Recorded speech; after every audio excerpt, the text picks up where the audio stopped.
پہ نام حسین لکھ کر بس آنسوؤں سے سلام کر لے، تو دل پہ نام حسین لکھ کر بس آنسوؤں سے سلام کر لے۔ یہ نام وہ ہے جو اپنے اندر ہزار موسم لیے ہوئے ہے، یہ نام وہ ہے جو اپنے اندر ہزار موسم لیے ہوئے ہے۔ ہوا کوئی بھی چلے تو اس کے مزاج کا احترام کر لے، ہوا کوئی بھی چلے تو اس کے مزاج کا احترام کر لے۔ اور سلام ایسے امام برحق کی عظمتوں پہ ہو برق اپنا، سلام ایسے امام برحق کی عظمتوں پہ ہو برق اپنا، زمیں کی نبضوں پہ ہاتھ رکھ کے جو گردشوں سے کلام کر لے، زمیں کی نبضوں پہ ہاتھ رکھ کے جو گردشوں سے کلام کر لے۔ درود بر محمد و آل محمد، اللہم صلی علی محمد و آل محمد۔ اور حضرت عباس کی شان میں کہ سنا ہے وہ مکین خلد ہر محفل میں رہتا ہے، سنا ہے وہ مکین خلد ہر محفل میں رہتا ہے، وہ سب کے ساتھ اس دنیا آب و گل میں رہتا ہے، وہ سب کے ساتھ اس دنیا آب و گل میں رہتا ہے۔ سنا ہے سارے حاجت مند اس سے لو لگاتے ہیں، سنا ہے سارے حاجت مند اس سے لو لگاتے ہیں، وہ آنسو بن کے اکثر دیدہ سائل میں رہتا ہے، وہ آنسو بن کے اکثر دیدہ سائل میں رہتا ہے۔ اور سنا ہے وہ علی کا لال بھی حلال مشکل ہے، سنا ہے وہ علی کا لال بھی حلال مشکل ہے، جو اس کو یاد کر لے کب کسی مشکل میں رہتا ہے، جو اس کو یاد کر لے کب کسی مشکل میں رہتا ہے۔ اور سنا ہے فاتح خیبر کی وہ تصویر جرت ہے، سنا ہے فاتح خیبر کی وہ تصویر جرت ہے، کوئی بھی معرکہ ہو فتح کے حاصل میں رہتا ہے، کوئی بھی معرکہ ہو فتح کے حاصل میں رہتا ہے۔ اور سنا ہے ایسا کردار علی کا آئینہ ہے وہ، سنا ہے ایسا کردار علی کا آئینہ ہے وہ، نصیری دیکھ کر اس کو بڑی مشکل میں رہتا ہے،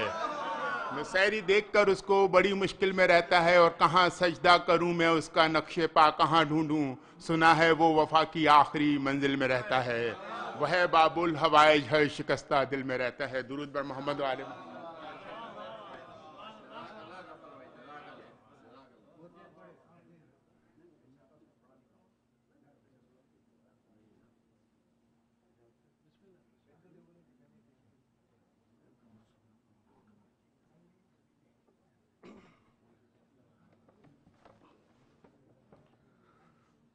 بآواز بلند صلوات محمد و آل محمد۔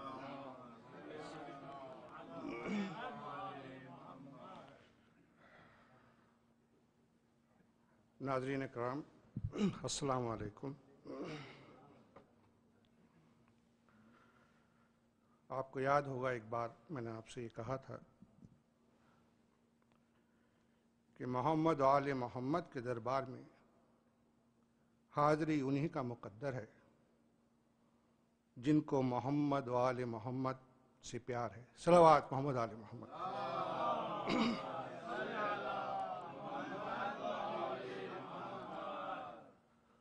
اور اس دربار میں وہی آتے ہیں جن کو مولائے کائنات بلاتے ہیں۔ صلوات محمد آل محمد۔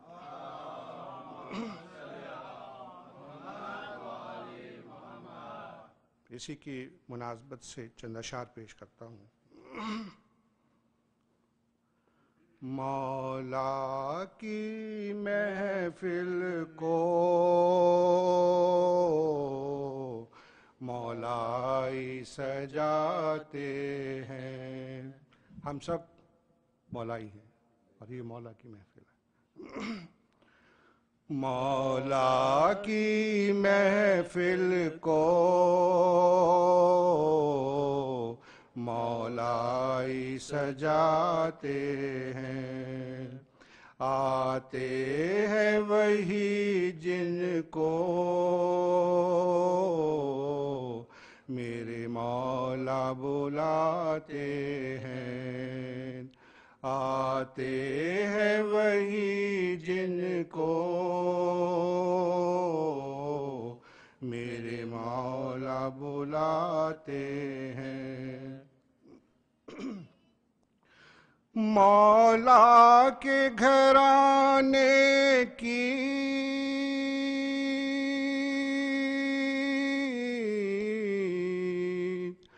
عظمت تو ذرا دیکھو،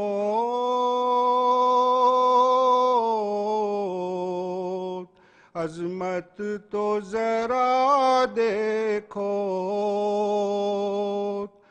مولا کے گھرانے کی، عظمت تو ذرا دیکھو، عظمت تو ذرا دیکھو، سر نیزے پہ ہے پھر بھی قرآن سناتے ہیں، سر نیزے پہ ہے پھر بھی قرآن سناتے ہیں، آتے ہیں وہی جن کو میرے مولا بلاتے ہیں، جس کا بھری دنیا میں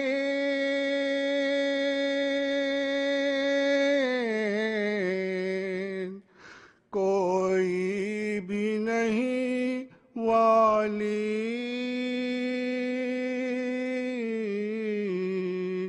کوئی بھی نہیں والی، جس کا بھری دنیا میں کوئی بھی نہیں والی، کوئی بھی نہیں والی، اس کو بھی میرے مولا سینے سے لگاتے ہیں، اس کو بھی میرے مولا سینے سے لگاتے ہیں، آتے ہیں وہی جن کو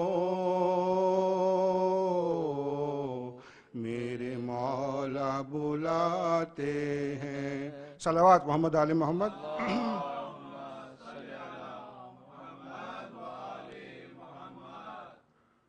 مولا کی ثنا خوانی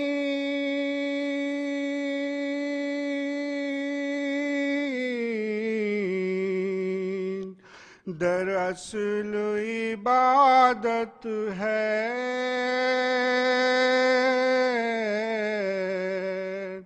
دراصل عبادت ہے،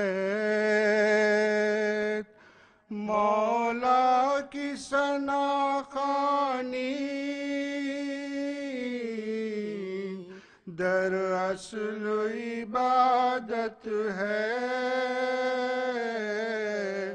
دراصل عبادت ہے، قصیدے کی صورت میں قرآن سناتے ہیں، قصیدے کی صورت میں قرآن سناتے ہیں، آتے ہیں وہی جن کو میرے مولا بلاتے ہیں۔ توجہ طلب شعر ہے، توجہ فرمائیے۔ اس آس پہ زندہ ہوں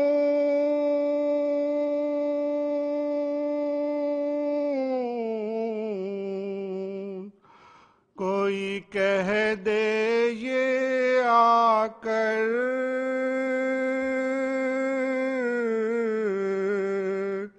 کوئی کہہ دے یہ آ کر اس آس پہ زندہ ہوں کوئی کہہ دے یہ آ کر کوئی کہہ دے یہ آ کر چل تجھ کو زیارت کو میرے مولا بلاتے ہیں چل تجھ کو زیارت کو میرے مولا بلاتے ہیں اس آس پہ زندہ ہوں کوئی کہہ دے یہ آ کر کوئی کہہ دے یہ آ کر چل تجھ کو چل تجھ کو زیارت کو میرے مولا بلاتے ہیں چل تجھ کو زیارت کو میرے مولا بلاتے ہیں مولا کی محفل کو مولا ہی سجاتے ہیں آتے ہیں وہی جن کو میرے مولا بلاتے ہیں میرے مولا بلاتے ہیں صلوات محمد آل محمد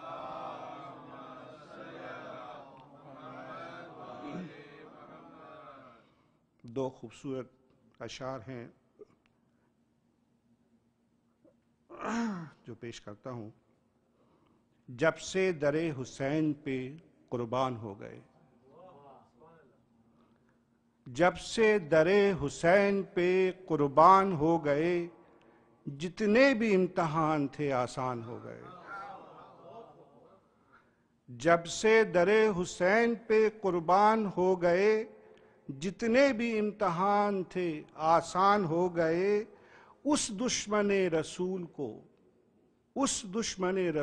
کو ایسے ملے حسین اس دشمن رسول کو ایسے ملے حسین جب کچھ نہ کر سکے تو مسلمان ہو گئے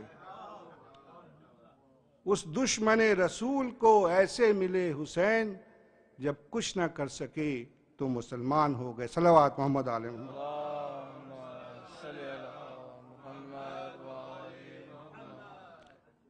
اپنے چند اشعار پیش کر رہا ہوں میری دنیا ہے بس خدا حسین صلوات محمد آل محمد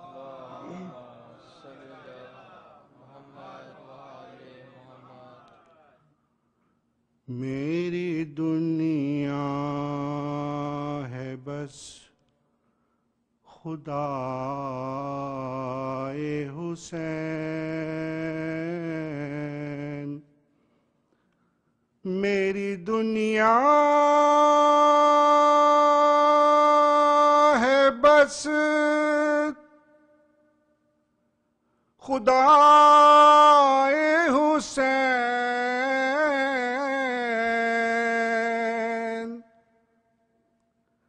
میری دنیا ہے بس خدا حسین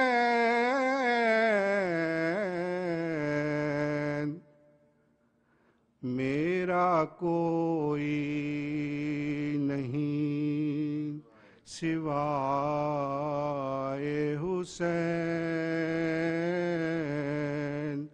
میرا کوئی نہیں سوائے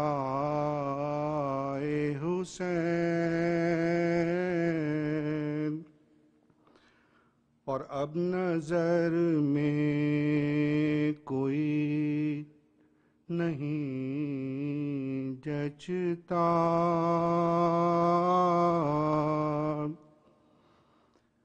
اب نظر میں کوئی نہیں جچتا، اب نظر میں کوئی نہیں جچتا،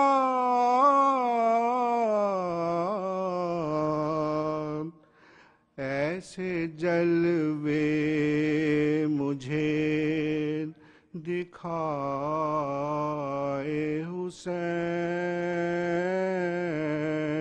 ایسے جلوے مجھے دکھائے حسین۔ صلوات محمد آل محمد۔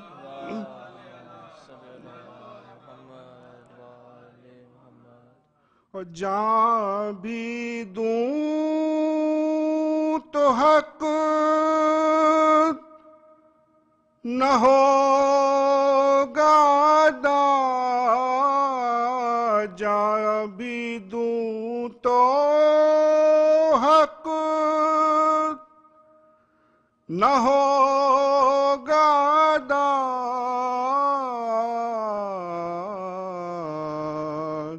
جان کیا ہے میری ادائے حسین، جان کیا ہے میری ادائے حسین۔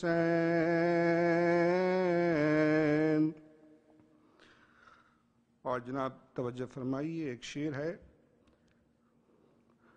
اس کو جینے کا کوئی حق بھی نہیں، اس کو جینے کا کوئی حق بھی نہیں،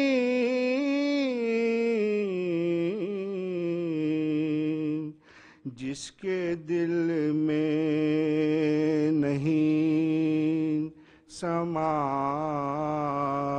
حسین، جس کے دل میں نہیں سمائے حسین۔ اور میں جو پہنچا سحر لبے کوثر، میں جو پہنچا سحر لبے کوثر، دیکھ کر مجھ کو مسکرائے حسین، دیکھ کر مجھ کو مسکرائے حسین۔ صلوات محمد آل محمد۔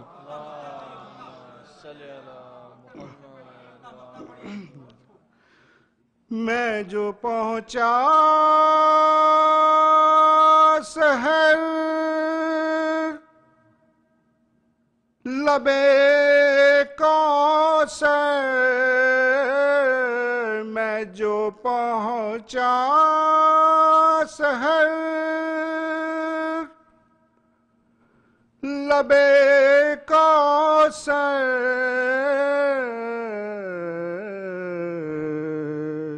دیکھ کر مجھ کو مسکرائے حسین، دیکھ کر مجھ کو مسکرائے حسین۔ میری دنیا ہے بس خدائے حسین، میرا کوئی نہیں سوا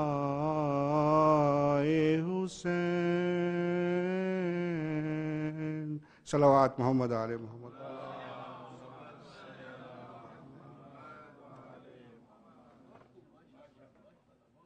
مولا کا کرم.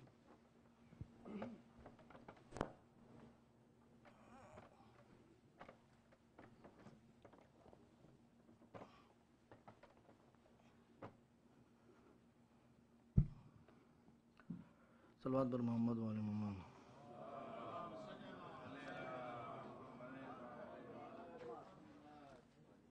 مجھے کہا گیا ہے کہ 7 منٹ کے اندر مجھے پورا ختم کرنا ہے، تو انشاءاللہ پوری کوشش کریں. صلوات بر محمد و آل محمد.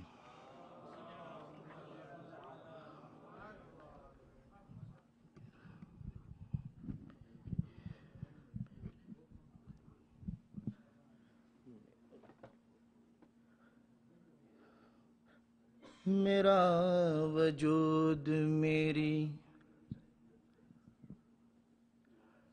صلوات بر محمد و آل محمد.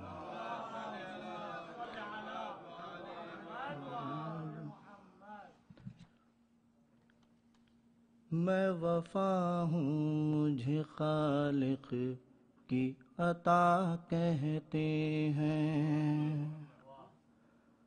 میں وفا ہوں مجھے خالق کی عطا کہتے ہیں. مجھے عمران نے بچوں کی طرح پالا ہے. خالق نہج بلاغہ میرا رکھوالا ہے. اپنے عباس کے پہکر میں مجھے ڈھالا ہے. میری پرواز تو جبریل سے بھی بالا ہے. سارا عالم سوئے طوبیٰ بشرف دیکھتا ہے، اور طوبیٰ میرے چہرے کی طرف دیکھتا ہے.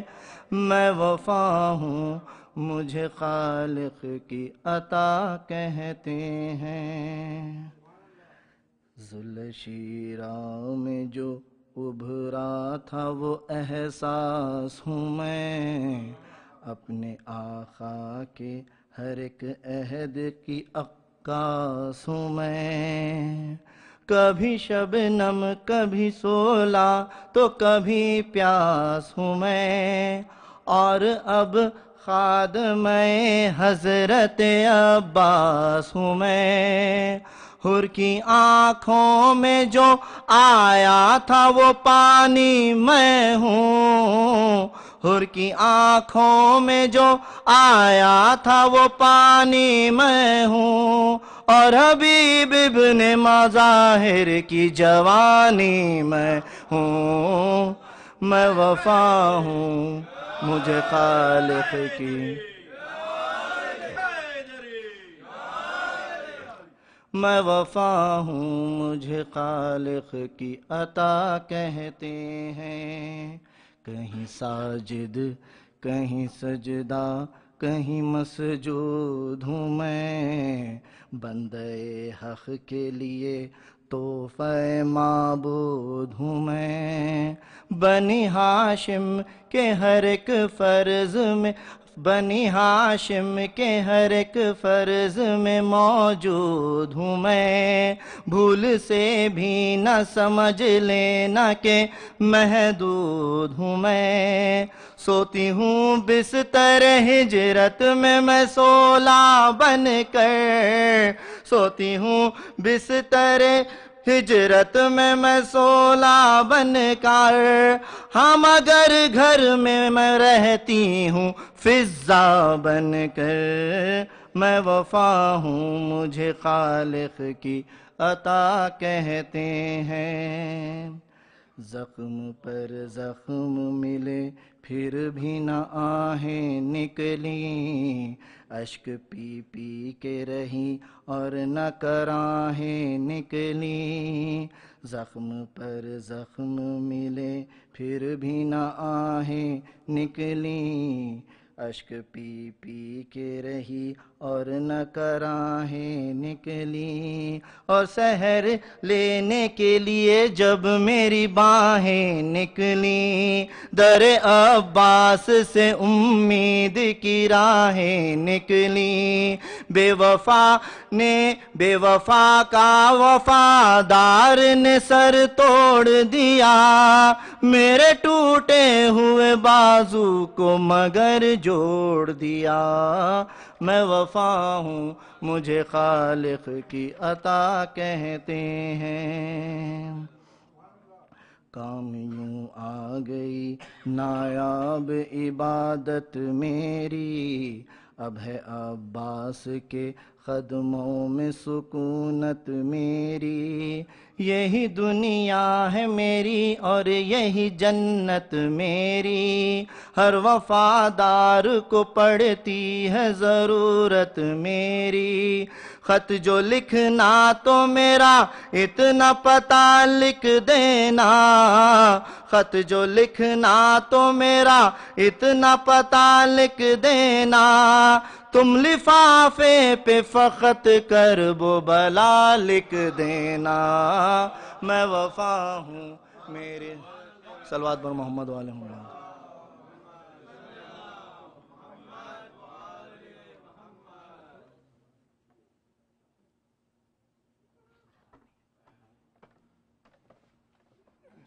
صلوات بر محمد و آل محمد۔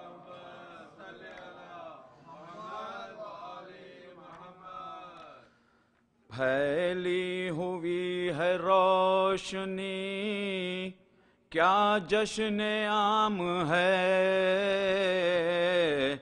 پھیلی ہوئی ہے روشنی کیا جشن عام ہے، عباس کے کھلے ہوئے گیسو کی شام ہے، عباس کے کھلے ہوئے گیسو کی شام ہے، دربار سے اب وفائے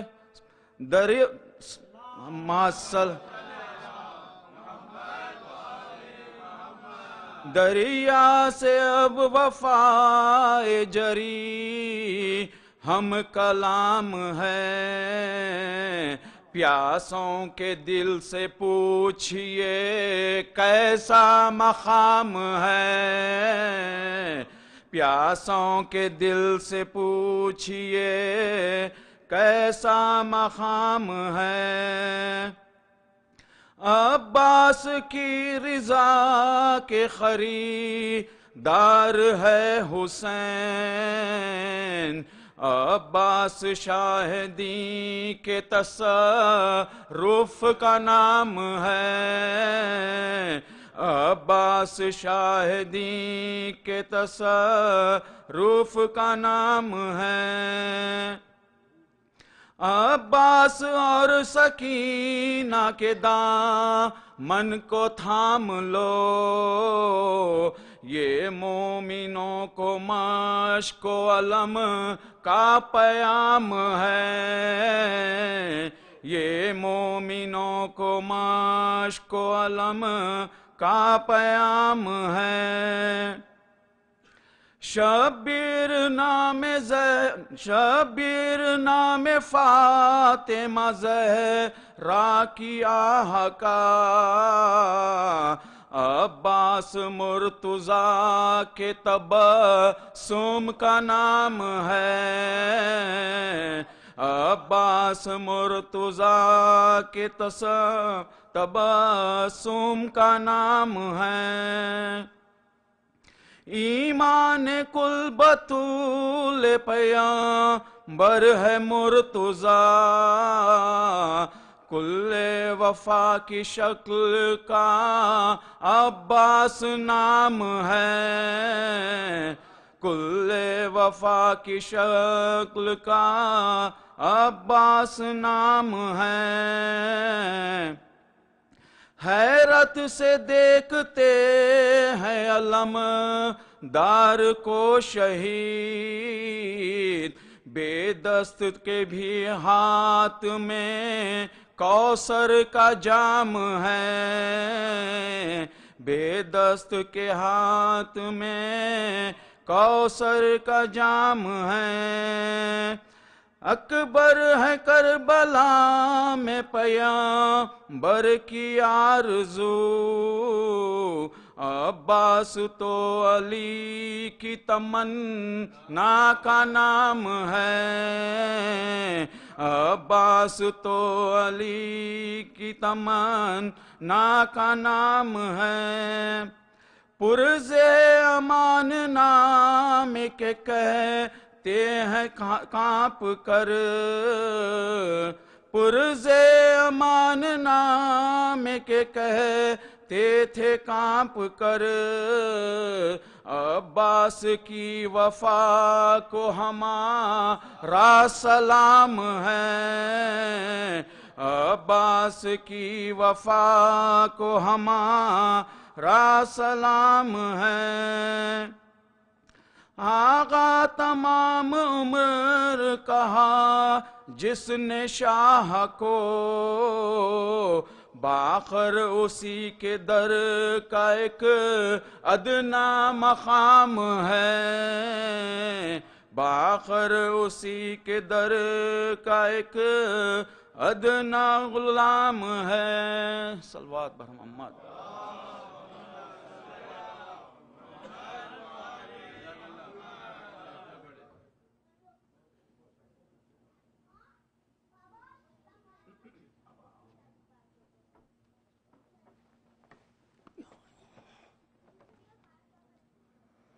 صلوات۔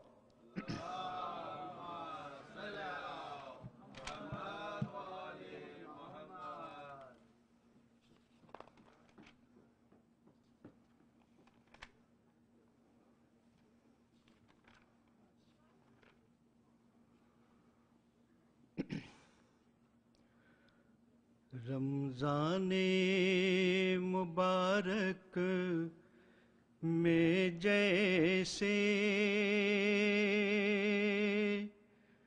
خریا کی عبادت لازم ہے، رمضان مبارک میں جیسے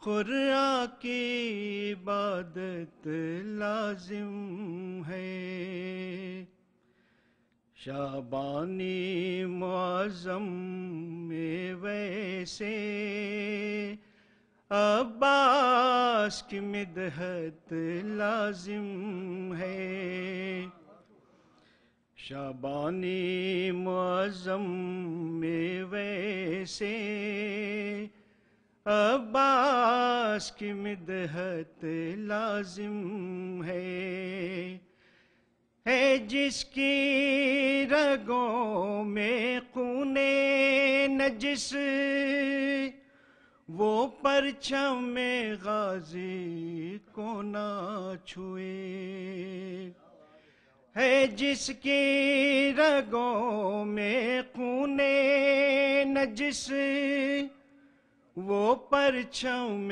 غازی کو نہ چھوئے، غازی کا علم چھونے کے لیے نسلوں کی طہارت لازم ہے، غازی کا علم چھونے کے لیے نسلوں کی طہارت لازم ہے، صلوات۔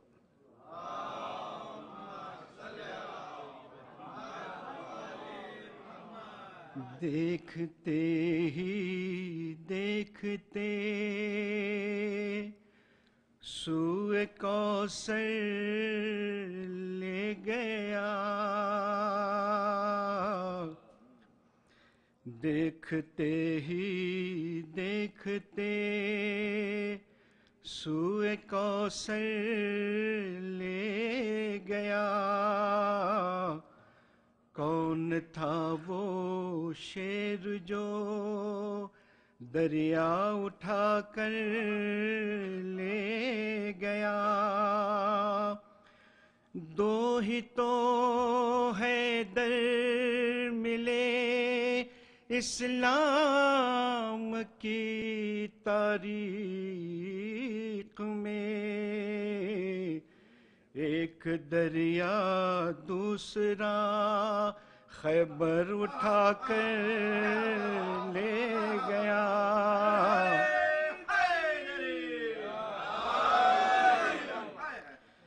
دو ہی حیدر ملے اسلام کی تاریخ میں، ایک دریا دوسرا خیبر اٹھا کر لے گیا، دو لاکھ کو مٹی کی طرح جھاڑ دیا ہے، ہر دور کے مرحب کا جگر پھاڑ دیا ہے، حیدر نے علم گاڑا تھا پتھر پہ، مگر آج عباس نے پانی پہ علم گاڑ دیا ہے، عباس نے پانی پہ علم گاڑ دیا ہے، آج کا کوئی بھروسہ نہیں میرے مولا، زندگی کون سے لمحوں میں بکھر جائے گی،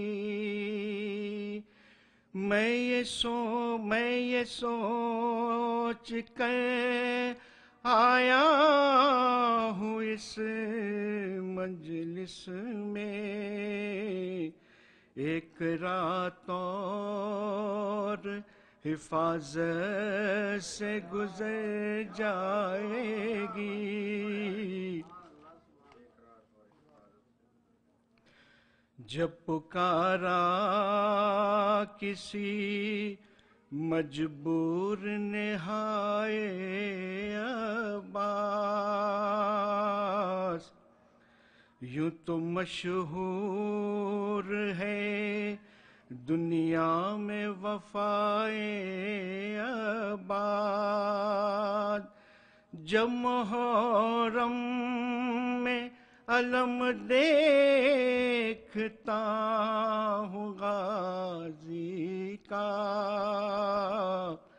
ایسا لگتا ہے میرے شہر میں آئے عباس، جو کہ سوکھے ٹکڑوں پہ عنایت کر کے،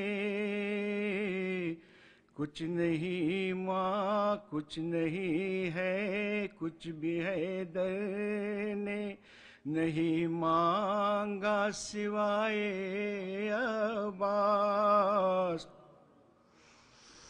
کچھ بھی حیدر نے نہیں مانگا سوائے عباس،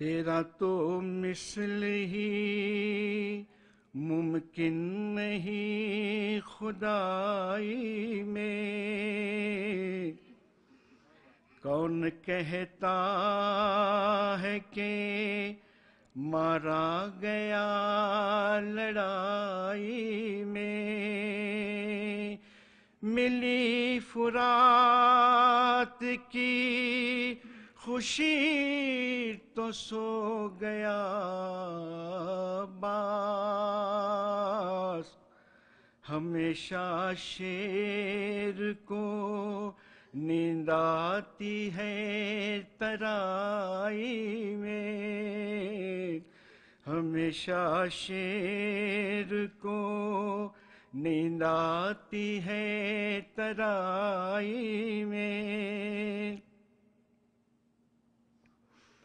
جب جوش و بغا صبر کے جوہر میں ڈھلے گا،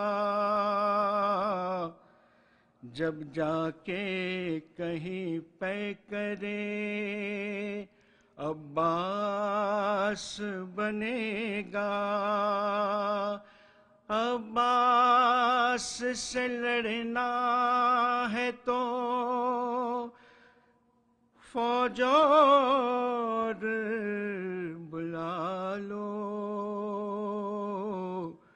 2 لاکھ کے لشکر سے تو بے شیر لڑا ہے، 2 لاکھ کے لشکر سے تو بے شیر لڑا ہے۔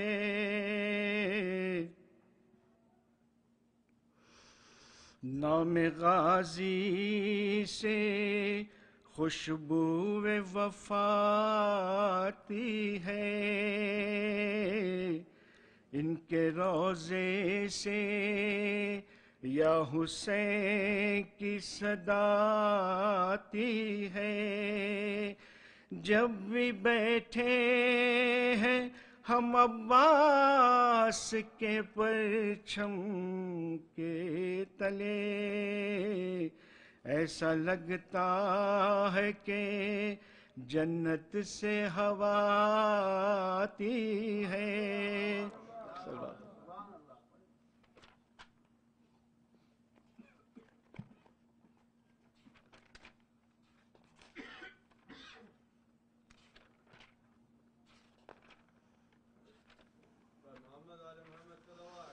اللہم صلی اللہ۔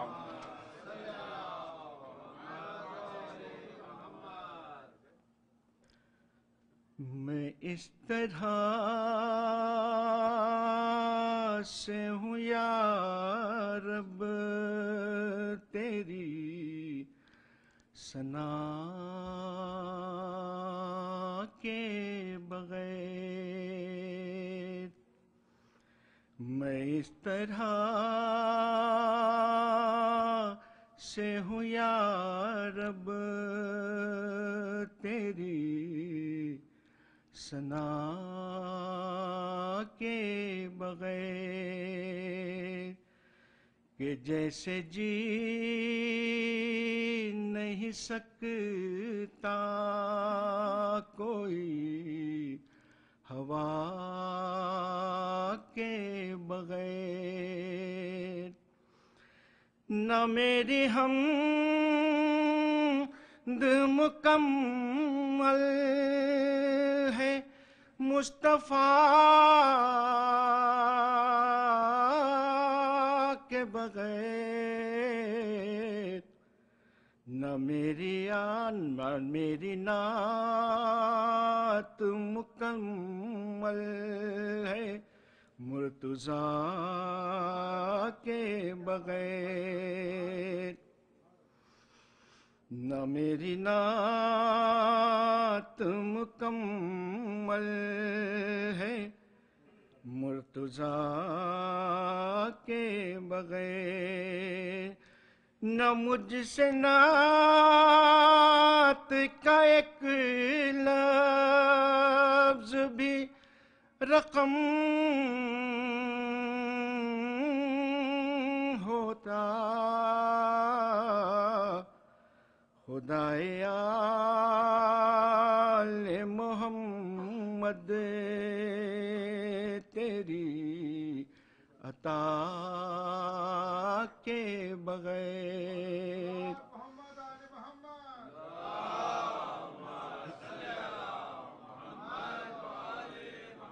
خدائے آل محمد تیری عطا کے بغیر، قسم خدا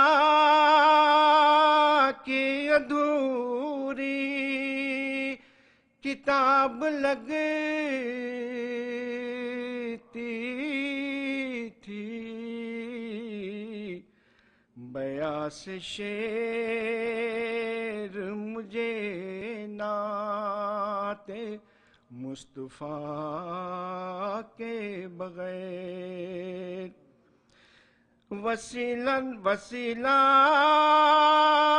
لے نبی کا نہ ہو تو رہتے ہیں، دعا سے کے بغیر اور اثر دعا کے بغیر، دعا سے کے بغیر اور اثر دعا کے بغیر، فقیر شاہ نجف ہوں کوئی مذاق نہیں، فقیر شاہ نجف ہوں کوئی مذاق نہیں، ہمیشہ ملتا ہے مجھ کو میری صدا کے بغیر، ہمیشہ ملتا ہے مجھ کو میری صدا کے بغیر، سکون ملتا نہیں مصطفیٰ کو اور کہیں، اے شاہزادی عالم تیری ردا کے بغیر، اے شاہزادی عالم تیری ردا کے بغیر، دلیل کوئی نہیں تھی خدا کے ہونے کی، دلیل کوئی نہیں تھی خدا کے ہونے کی، علی و فاطمہ حسنین و مصطفیٰ کے بغیر،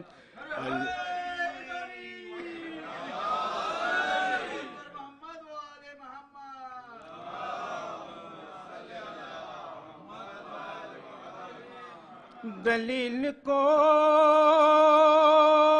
نہیں تھی خدا کے ہونے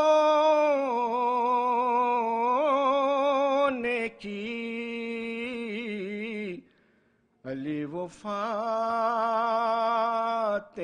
حسنین و مصطفیٰ کے بغیر، علی و فاطمہ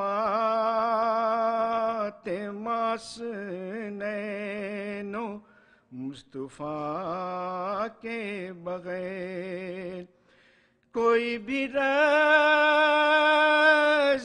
اللہ ہو نہیں سکتا، کوئی بھی رضی اللہ ہو نہیں سکتا، اے بنت رحمت عالم تیری رضا کے بغیر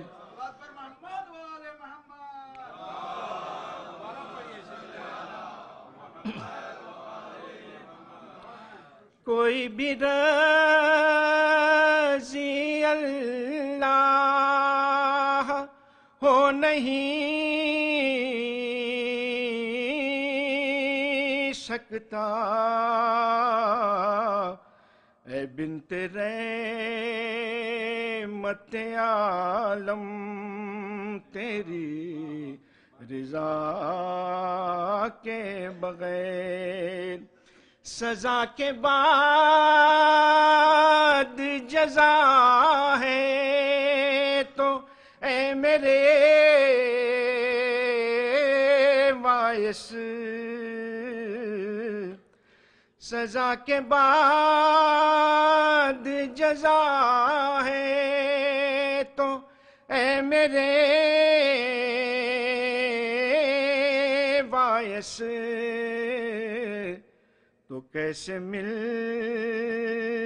گئی حر کو جزا سزا کے بغیر تو کیسے مل گئی حر کو جزا سزا کے بغیر سزا کے بعد جزا ہے تو اے میرے باعث تو کیسے مل گئی حر کو جزا سزا کے بغیر تو کیسے مل گئی حر کو جزا سزا کے بغیر دلیل کوئی نہیں تھی خدا کے ہونے کی علی و فاطمہ حسنین و مصطفیٰ کے بغیر صلوات اللہ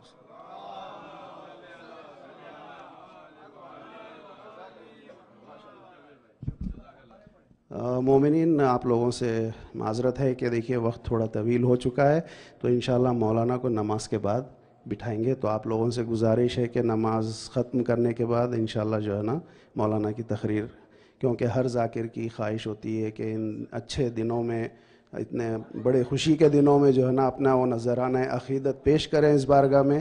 تو ہم کسی کو ناراض نہیں کر سکتے، تو اس کے لیے جو ہے نا ہم کو مولانا کو بھی ٹائم دینا ہے. ابھی ہم بٹھا نہیں سکتے تاکہ وہ گھڑی دیکھ دیکھ کے پڑھیں اور رش میں رہیں، تو وہ بھی اپنا جو ہے نا جو میسیج پہنچانا ہے وہ بھی برابر نہ پہنچا سکے. تو آپ لوگوں سے گزارش ہے کہ بس تھوڑا سا جو ہے نا کوآپریٹ کریں. انشاءاللہ نماز کے فوراً بعد مولانا کو بٹھا دیں گے ہم. صلوات بھیج دیجئے، خورشید بھائی ہمارے آ رہے ہیں. اللہم صلی علی محمد.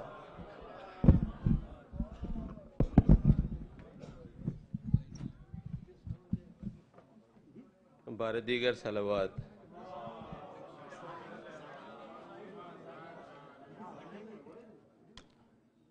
بہرحال جب دیر ہو ہی گئی ہے تو ہاں بس وہی کہہ رہا تھا میں بھی. بار دیگر صلوات.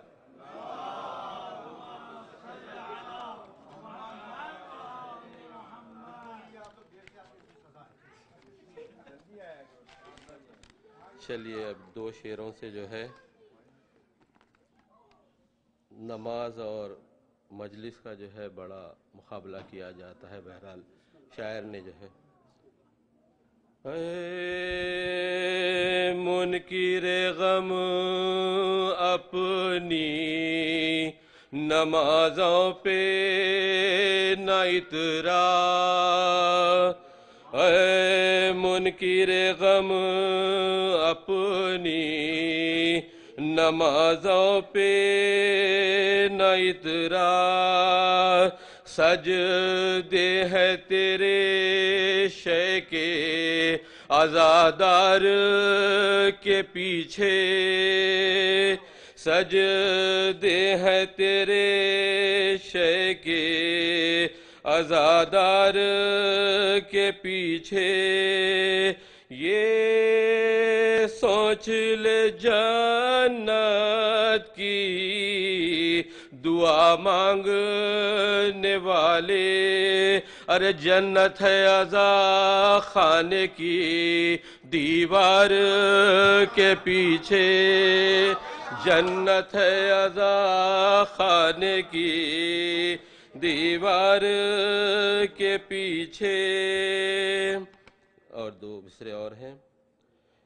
کینسر والا شفا پائے یہ ممکن ہے مگر، کینسر والا شفا پائے یہ ممکن ہے مگر، بغض حیدر کا کبھی زخم نہیں بھر سکتا، بغض حیدر کا کبھی زخم نہیں بھر سکتا، جن کی ماں نے جوانی میں خطائیں کی ہیں، ارے جن کی ماں نے جوانی میں خطائیں کی ہیں، آب زمزم بھی انہیں پاک نہیں کر سکتا، آب زمزم بھی انہیں پاک نہیں کر سکتا۔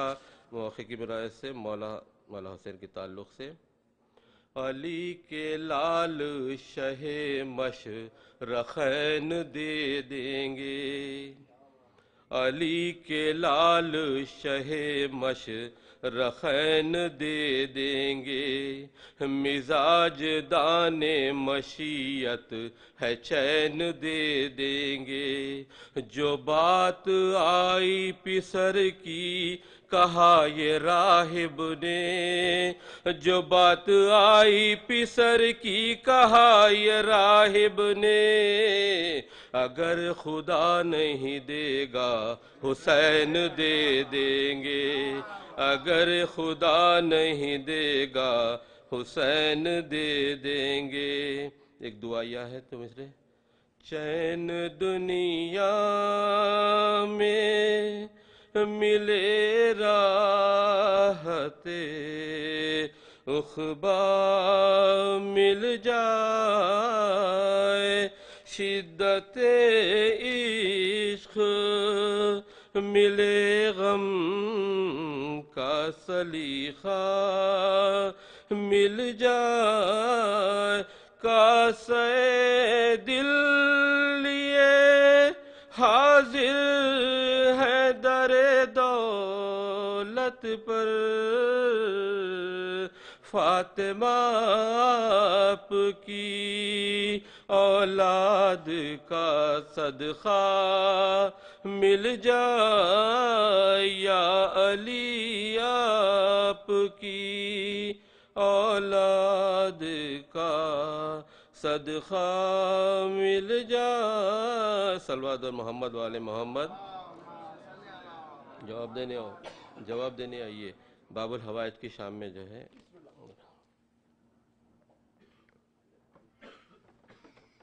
بارے دیگر صلوات۔ صلی اللہ محمد والی محمد۔ اے علمدار حسین ابن علی جان وفا، اے علمدار حسین ابن علی جان وفا، تیرا رتبہ ہے بڑا، اے علمدار حسین ابن علی جان وفا، تیرا رتبہ ہے بڑا، رکھ لیا تیری شہادت نے وفاؤں کا بھرم، مشعل راہ صدا خط ہے تیرے نقش قدم، بے سہاروں کا سہارا ہے تیری چشم کرم، مثل حیدر ہے زمانے میں تیرا جاہ و حشم، اے تمنائے علی فاطمہ زہرا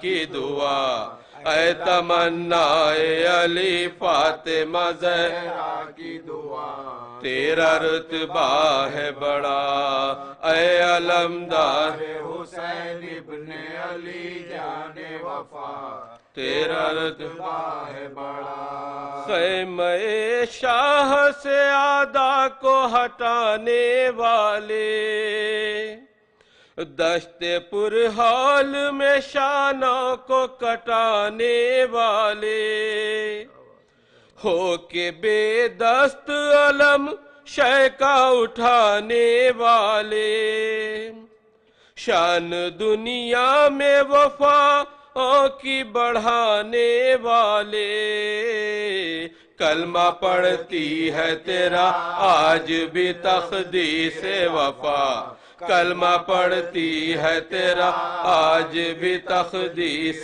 وفا، تیرا خطبہ ہے بڑا، راہ ایمان میں ہے روشن تیرے قدموں کے چراغ، دل میں جلتے ہیں ابھی تک تیری یادوں کے چراغ، تیرے روضے پہ فروزاں ہے نگاہوں کے چراغ، تو نے پانی میں جلائے ہیں وفا کے چراغ، تیری تصویر نظر آتی ہے دریا دریا، تیری تصویر نظر آتی ہے دریا دریا، تیرا رتبہ ہے بڑا، حیدر ثانی عجب شان جلالت ہے تیری، تجھ کو ہر دور نے مانا ہے سخی ابن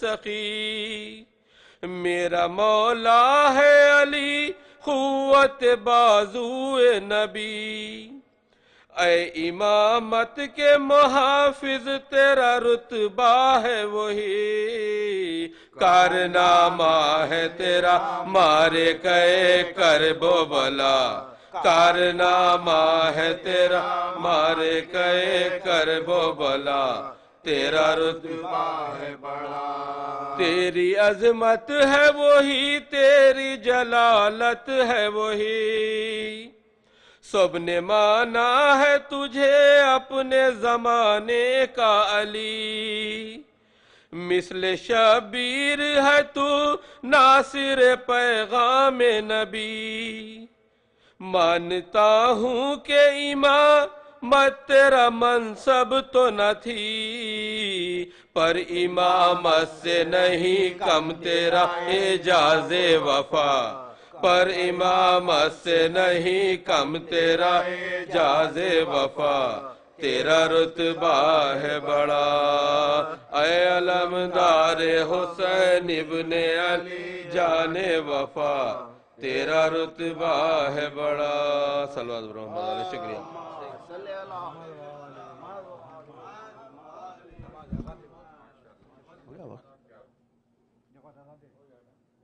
جی 9:25 ہو گئے، دے دیجیے، آپ لوگ وضو کر لیجئے، انشاءاللہ نماز کے فوری بعد مولانا ممبر پر ہوں گے۔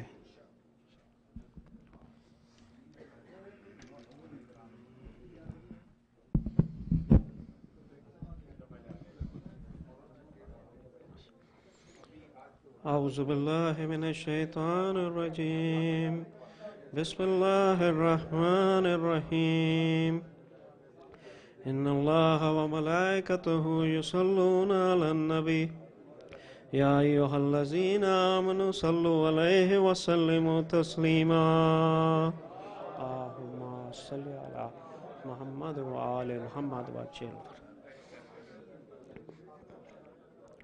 اللہ اکبر، اللہ اکبر، اللہ اکبر، اللہ اکبر، اشہد ان لا الہ الا أشهد أن لا إله إلا الله أشهد أن محمدا رسول الله صلى الله عليه وسلم أشهد أن محمدا رسول الله صلى الله عليه وسلم أشهد أن أمير المؤمنين وإمام المتقين عليا حجة الله عليه الصلاة والسلام أشهد أن أمير المؤمنين وأولاده المعصومين حجج الله عليه الصلاة والسلام حي على الصلاة حي على الصلاة حي على الفلاح حي على الفلاح حي على خير العمل حي على خير العمل الله أكبر الله أكبر لا إله إلا الله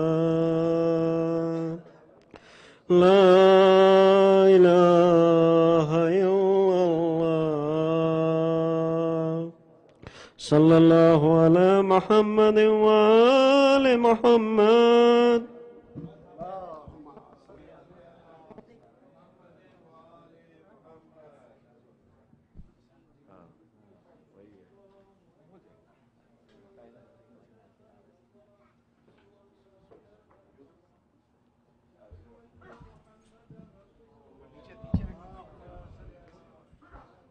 أشهد أن محمدا رسول الله أشهد أن عليا ولي الله أشهد أن عليا حجة الله حي على الصلاة حي على الصلاة حي على الفلاح حي على الفلاح. وہ 570 سال میں آنے والے نہ صرف حضرت ابو طالب بلکہ ہم کو تو یہ غور کرنا پڑے گا کہ حضرت ہاشم حضرت عبد المطلب یہ خود ہادیان دین کے مقام پر ہوں گے. اور وہ واقعہ جو واقعہ ہم دیکھتے ہیں کہ ابرہہ کا، اگر آپ غور کریں وہ واقعے میں جو حضرت عبد المطلب نے کیا کہا تھا کہ یہ خدا کا گھر ہے، خدا بچائے گا اور میرے جو اونٹ ہیں وہ میری ذمہ داری ہے. تو یہ ایک عام آدمی کہہ نہیں سکتا. اگر خدا نخواستہ مسجد پر حملہ ہو تو یہ تھوڑی کہہ دیں گے ہم لوگ کہ وہ مسجد اللہ کا گھر ہے، ہم کو پہلے اپنے گھر کی فکر کرنا ہے. یہ کہہ ہی نہیں سکتا وہ جب تک کہ اس کے پاس کسی طریقے سے الہام نہ آیا ہو کہ یہ جا کے کہیں. ورنہ تو سب یہ کہیں گے یہ کیا مطلب، جب حالات خراب ہوئے تو اللہ کے گھر کو اللہ پہ چھوڑ دیا، خود اپنے آپ کو بچانے لگے. تو کہنا خود اس بات کی دلیل ہے کہ وہ اپنے طور پہ اس چیز کو کہہ نہیں سکتے، بلکہ کہیں سے ان کے پاس حکم آیا ہے یا الہام آیا ہے یا جو بھی ہو. وہی شہد کی مکھی کو بھی آ سکتی ہے، ام موسیٰ کو بھی آ سکتی ہے. تو اگر ابو طالب کو یا عبد المطلب کو وہی آئے تو کون سی مشکل ہے؟ اس میں کوئی مشکل کی بات نہیں ہے. سمجھنے کی ضرورت ہے کیونکہ یہ سب اب دور جو ہے وہ علم سے ہٹ چکا، اب حکمت کا دور شروع ہو رہا ہے. علم کا دور ختم ہو چکا ہے. علم تو آپ کو ہر جگہ مل جائے گا، انٹرنیٹ پہ ملتا ہے، کتابیں مل رہی ہیں. یہ حکمت سے آپ کو سمجھنا ہوگا کہ دین ہے کیا آخر. اور اس کے بعد دوسرے خلیفہ کے لیے کہتے ہیں کہ 7 سال کے بعد وہ اسلام قبول کرنے آئے اور وہ بھی قتل کرنے آئے. تو جب یہ جانتے تھے، وہ خود جانتے تھے کئی سال سے کہ یہ رسول ہیں، کیونکہ باقاعدہ آپ کے پاس ڈیلیگیشنز آتے تھے، لوگ آیا کرتے تھے، رسول سے امتحان لیا جاتا تھا. حرام غذا کوشش کرتے یا مشکوک غذا آپ کو دینے کی، وہ ہر آپ کے دہن مبارک تک وہ چیز نہیں پہنچتی تھی. تو سب دیکھ چکے ہیں، تاریخ بتلاتی ہے. تو کوئی ایسی چیز نہیں تھی. تو جن لوگوں نے اسلام دیر سے قبول کیا وہ عمدن دیر سے قبول کیے ہیں، نہ یہ کہ اس دن ان کو سمجھ میں آیا ہے. وہ مجبور ہو کے قبول کیے ہیں کہ کوئی اور راستہ نہیں تھا. اور یہی چیز ہم دیکھتے ہیں آگے تاریخ میں یہی سلسلہ ہوتا ہے. اور اس کے بعد اگر دیکھا جائے، دیکھیے اللہ کہتا ہے مکروا مکر اللہ واللہ خیر الماکرین. تو اگر آپ وہ غور کریں کہ یہ کہتے ہیں کہ نبی کو وحی آئی اور معاذ اللہ حمید اللہ خدا اس کو جہنم واصل کرے، وہ کہتا ہے کہ رسول یہ سمجھے کہ شاید میں مجنون ہو رہا ہوں، کہ میں استغفر اللہ دیوانہ ہو چکا ہوں، اور پریشان تھے اور کودنا چاہتے تھے پہاڑ سے کہ جبرائیل نے پکڑ لیا، ورنہ وہ نبی ہمارا ختم ہی ہو جاتا، پوری نبوت ختم ہو جاتی اگر وہاں پر جبرائیل پکڑ آپ کی عبا سے تھام نہ لیتے. معاذ اللہ خودکشی کی بھی کوشش کی. یہ پیرس میں رہنے والا تھا. اس نے اور بھی ایسی چیزیں کی ہیں، کیونکہ بات یہ ہو رہی تھی کہ جب نجاست آ جاتی ہے، نجاست میں مبتلا ہوتے ہیں. اس نے جا کر کوئی فرینچ عورت سے شادی بھی کی، اور جو بھی اس کا استغفر اللہ تھا، ذاتیات کیا بیان کریں، جو گزر گیا. مگر اس کا اثر امام حسین علیہ السلام نے فرمایا کہ ہدایت اس کو نہیں ہو سکتی جس کے بطن، جس کے پیٹ حرام سے پر ہو چکے ہیں، کہ جہاں نجاست آتی ہے وہاں سے اہل بیت خود بخود دور ہو جاتے ہیں، اللہ کا تصور دور ہوتا ہے. تو یہ چھوٹی سی چیزیں سمجھ میں نہیں آتی. تو وہاں کہتے ہیں کہ ورقہ ابن نوفل کے پاس گئے، اور ورقہ ابن نوفل نے کہا کہ آپ نبی ہیں. تو اس لحاظ سے بھی ورقہ ابن نوفل پہلے مسلمان ہو جاتے ہیں، دوسروں کا سوال ہی پیدا نہیں ہوتا کسی کا. وہ جو سن کے جو ہوئے لوگ وہ تو بعد میں ہونے والے تھے. تو عقلی طور پر ماننا پڑے گا کہ راہب بحیرہ مسلمان تھا، حضرت ابو طالب مسلمان تھے، حضرت ابو طالب کا گھرانہ مسلمان تھا، اور یقیناً ورقہ ابن نوفل جس نے یہ کہا کہ ہاں آپ نبی بننے والے ہیں. اور جب یہ بناتے ہیں، جب جھوٹے واقعات اور وہ بنتی ہیں، تو کہا ورقہ نے نبی کو کہا کہ آپ نبی بننے والے ہیں اور آپ کو ہجرت بھی کرنی پڑے گی. تو نبی، اور نہ جانے میں اس وقت تک زندہ رہوں کہ نہیں. تو اس نے پوچھا کیا مجھے ہجرت کرنا پڑے گا، مکہ چھوڑنا پڑے گا؟ تو وہ ہدایت دے رہا ہے معاذ اللہ، نبی کو کہہ رہا ہے کہ ہاں ہر نبی کو ہجرت کرنی پڑی. تو جیسا یہ تصور ہو کسی کا نبی کا کہ نبی خود غیروں سے علم حاصل کرتے ہیں، تو ان کا کیا حال ہوگا. اور یہی وجہ ہے کہ جس وقت کسی نے کہا، مجالس کا سلسلہ تھا، کہتے ہیں کہ وہ عاشور کو روزہ رہنا چاہیے. اچھا وہ سلسلہ کیوں ہے؟ کیونکہ نبی اکرم صلی اللہ علیہ وسلم جب مدینہ منورہ پہنچے ہیں تو کہا کہ یہ کیا کر رہے ہیں عاشور کے دن؟ کہا یہ روزہ رہتے ہیں. تو کیوں؟ تو کہا کہ یہ موسیٰ کے لوگ ہیں، حضرت موسیٰ کے ماننے والے ہیں، تو حضرت موسیٰ کا یہی طریقہ تھا. تو معاذ اللہ معتبر کتابوں میں ہے ہاں ہم کو تو پھر ان کے راستے پہ چلنا ہمارے لیے زیادہ ضروری ہے. تو میں نے ان صاحب سے کہا کہ اگر وہ ضروری تھا تو آپ پورے موسیٰ کے چلنے والوں میں ہو جائیں، آپ یہودی ہو جائیں، ہم کو بھی سکون ہوگا، آپ کو بھی سکون ہوگا ہر وقت کے لیے. جب ایسا نبی ہے آپ کا جو راہب اور رہبائی سے علم حاصل کر رہا ہے، تو ایسے نبی کے ماننے میں فائدہ کیا ہے کہ وہ دوسروں سے سیکھ رہا ہے کہ علم کیا ہوتا ہے. تو یہ اللہ نے، جیسا اللہ نے کہا مکروا مکر اللہ واللہ خیر الماکرین، یہ چیز انہی کے کتابوں میں یہ چیز رکھ دی گئی ہے تاکہ یہ کوئی نہیں کہے کہ ہماری بات سمجھ میں نہیں آئی. ان کے خود سمجھ میں آنا چاہیے یہ چیز. تو اب وہ سلسلہ جو اتنا بڑا ہے معراج کا اور مبعث کا، دونوں چیزیں، اور معراج کے لیے بھی آپ دیکھتے ہیں عجیب عجیب دلائل پیش کی جاتی ہیں کہ وہ جسمانی نہیں تھی اور وہ روحانی تھی اور اس کا یہ مقصد تھا. تو پوری یہ کوشش کی جاتی ہے کہ جہاں جہاں ممکن ہو رسول کی توہین کی جائے، رسول کو اپنے سے قریب کر دیا جائے، جبکہ تاریخ اور سیرت کچھ اور بتلاتی ہے. تو یہ ہمارا بڑا اولین فرض ہے کہ خصوصاً اپنی نسل کو اس سے واقف کروائیں. اور یہ دشمنی جو ہے وہ سلسلہ آج کا نہیں ہے، بہت پرانا ہے. اور وہ کل مجھے نہیں معلوم حقیقت کتنی ہے، اور کوئی عجب نہیں ہے کہ میں دیکھ رہا تھا ایک ویڈیو میں، اس میں کہہ رہے ہیں کہ وہ اپنے بیٹے کو کوئی آدمی حراج کر رہا ہے سعودی میں، مزار جناب زینب سلام اللہ علیہا پہ جا کر بامبنگ کرنے کے لیے. تو کل وہ اس کا ویڈیو کا کچھ کلپ آیا ہے، وہ تقریباً وہ بتاتے ہیں کہ 1.5 ملین ریال میں، یعنی 400,000 پاؤنڈ، 4 لاکھ ڈالر میں اپنا بیٹے کو حراج کیا. وہ خوش ہو رہا ہے کہ میرا بیٹا جائے گا اور جا کر اتنے بڑے مقام کو تباہ کرے گا. وہ کہہ رہے ہیں اس سے پہلے بھی اپنے بیٹے کو بیچ چکا ہے. تو بڑی خوشی بڑا خوش ہو رہا ہے وہ، جیسے جیسے اس کی بیڈ ہو رہی ہے، پیسے لگائے جا رہے ہیں کہ 1 لاکھ اور 2 لاکھ اور تو 15 لاکھ تک آ گیا. تو بڑا خوش تھا وہ کہ 15 لاکھ میں میرا بیٹا بکا ہے، اب وہ جا کر نقصان پہنچائے گا کس کو؟ آل رسول کو.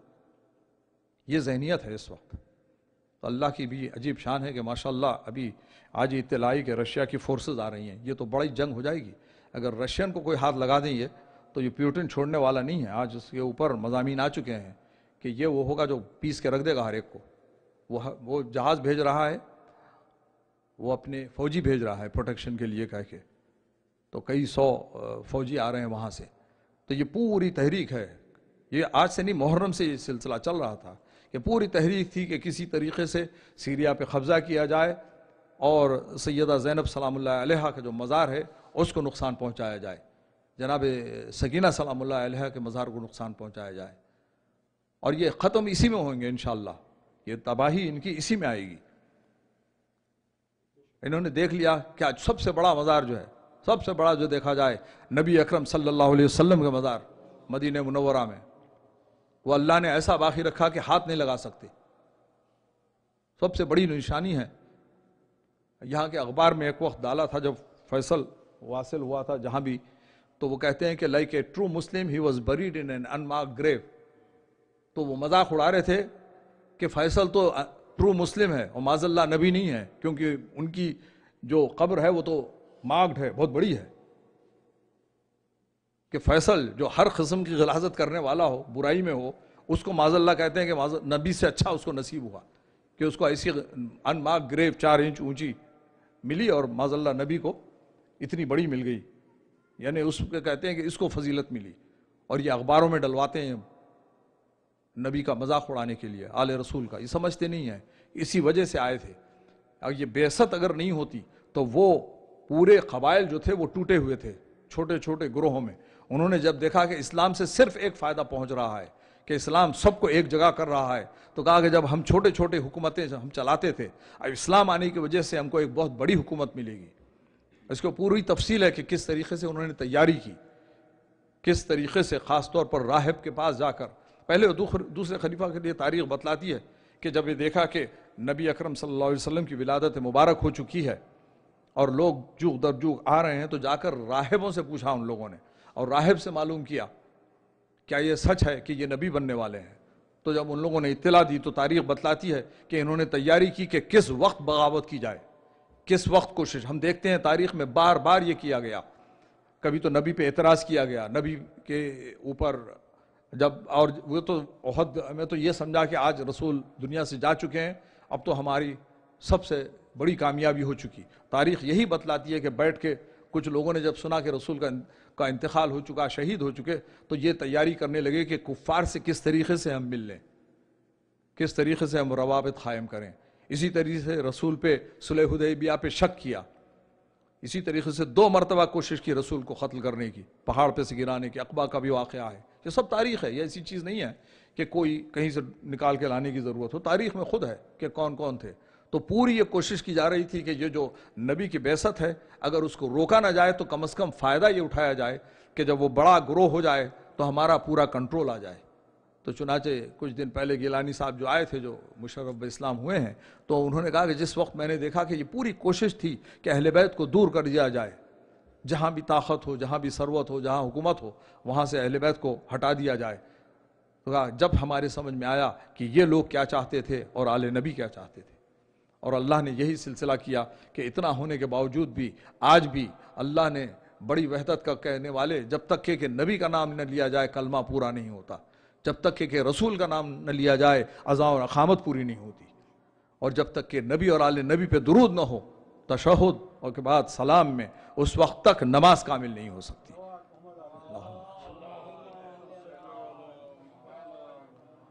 تو ہم سب دعا گو ہیں اللہ تعالیٰ سے کہ مقامات مقدسہ کی خاص طور پر اس وقت جو سوریہ میں ہیں, سیدہ زینب سلام اللہ علیہ ہے, سیدہ رقیہ, سیدہ سکینہ سلام اللہ علیہ, ان سب کی اللہ تعالیٰ حفاظت فرمائے, اور امام زمانہ کا خاص ہم سب پر فضل و کرم ہو, اور امام ہمارے جو اعمال ہو رہے ہیں ان سے خوش رہیں, اور خدایا امام کے حکم سے جو ہم نے یہ چیز اشارے سے یہ جو حسینیہ بنایا ہے جس میں اسی طریقے سے دین کی خدمت ہوتی رہے, خدایا ہم کو اور ہماری آئندہ آنے والی نسلوں کو دین نبی آل نبی پہ قائم رکھ. آج جس اعلان مبعث ہوا ہے نبی اکرم صلی اللہ علیہ وسلم کا, خدا ہم کو اس کو سمجھنے کی توفیق عطا فرما. یا اللہ جو مریض ہیں ان کو شفائے کامل عاجلہ عطا فرما. کچھ لوگ خاص طور پر باخر رضا صاحب اور بہت سے لوگ ہیں جن کے لیے دعاؤں کے لیے کہا, خدا ان سب کو شفایاب کر دے اور تاجیل فرما ظہور میں قائم آل محمد علیہ الصلوۃ والسلام. صلی اللہ علیہ وسلم.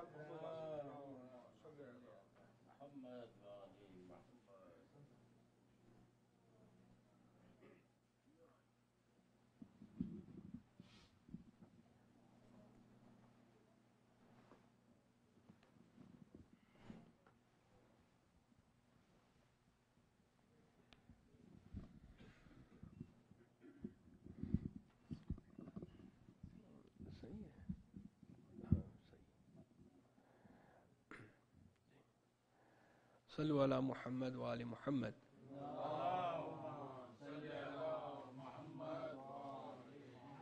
اعوذ باللہ السمیع العلیم من الشیطان اللعین الرجیم. بسم اللہ الرحمن الرحیم. الحمد للہ رب العالمین.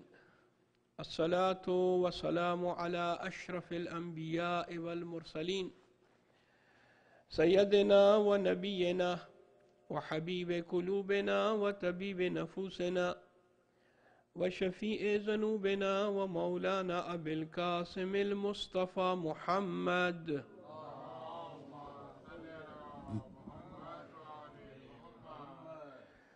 وعلى أهل بيته الطيبين الطاهرين المعصومين المنتجبين ولعنة الداعمة على أعدائهم ومنكري فضائلهم وغاصبي حقوقهم من الآن إلى قيام يوم الدين. أما بعد، قال الله الحكيم في محكم كتابه وهو أصدق القائلين وقوله الحق. بسم الله الرحمن الرحيم. اقرأ باسم ربك الذي خلق خلق الإنسان من علق اقرأ وربك الأكرم الذي علم بالقلم علم الإنسان ما لم يعلم. صدق الله العلي العظيم. صلوات.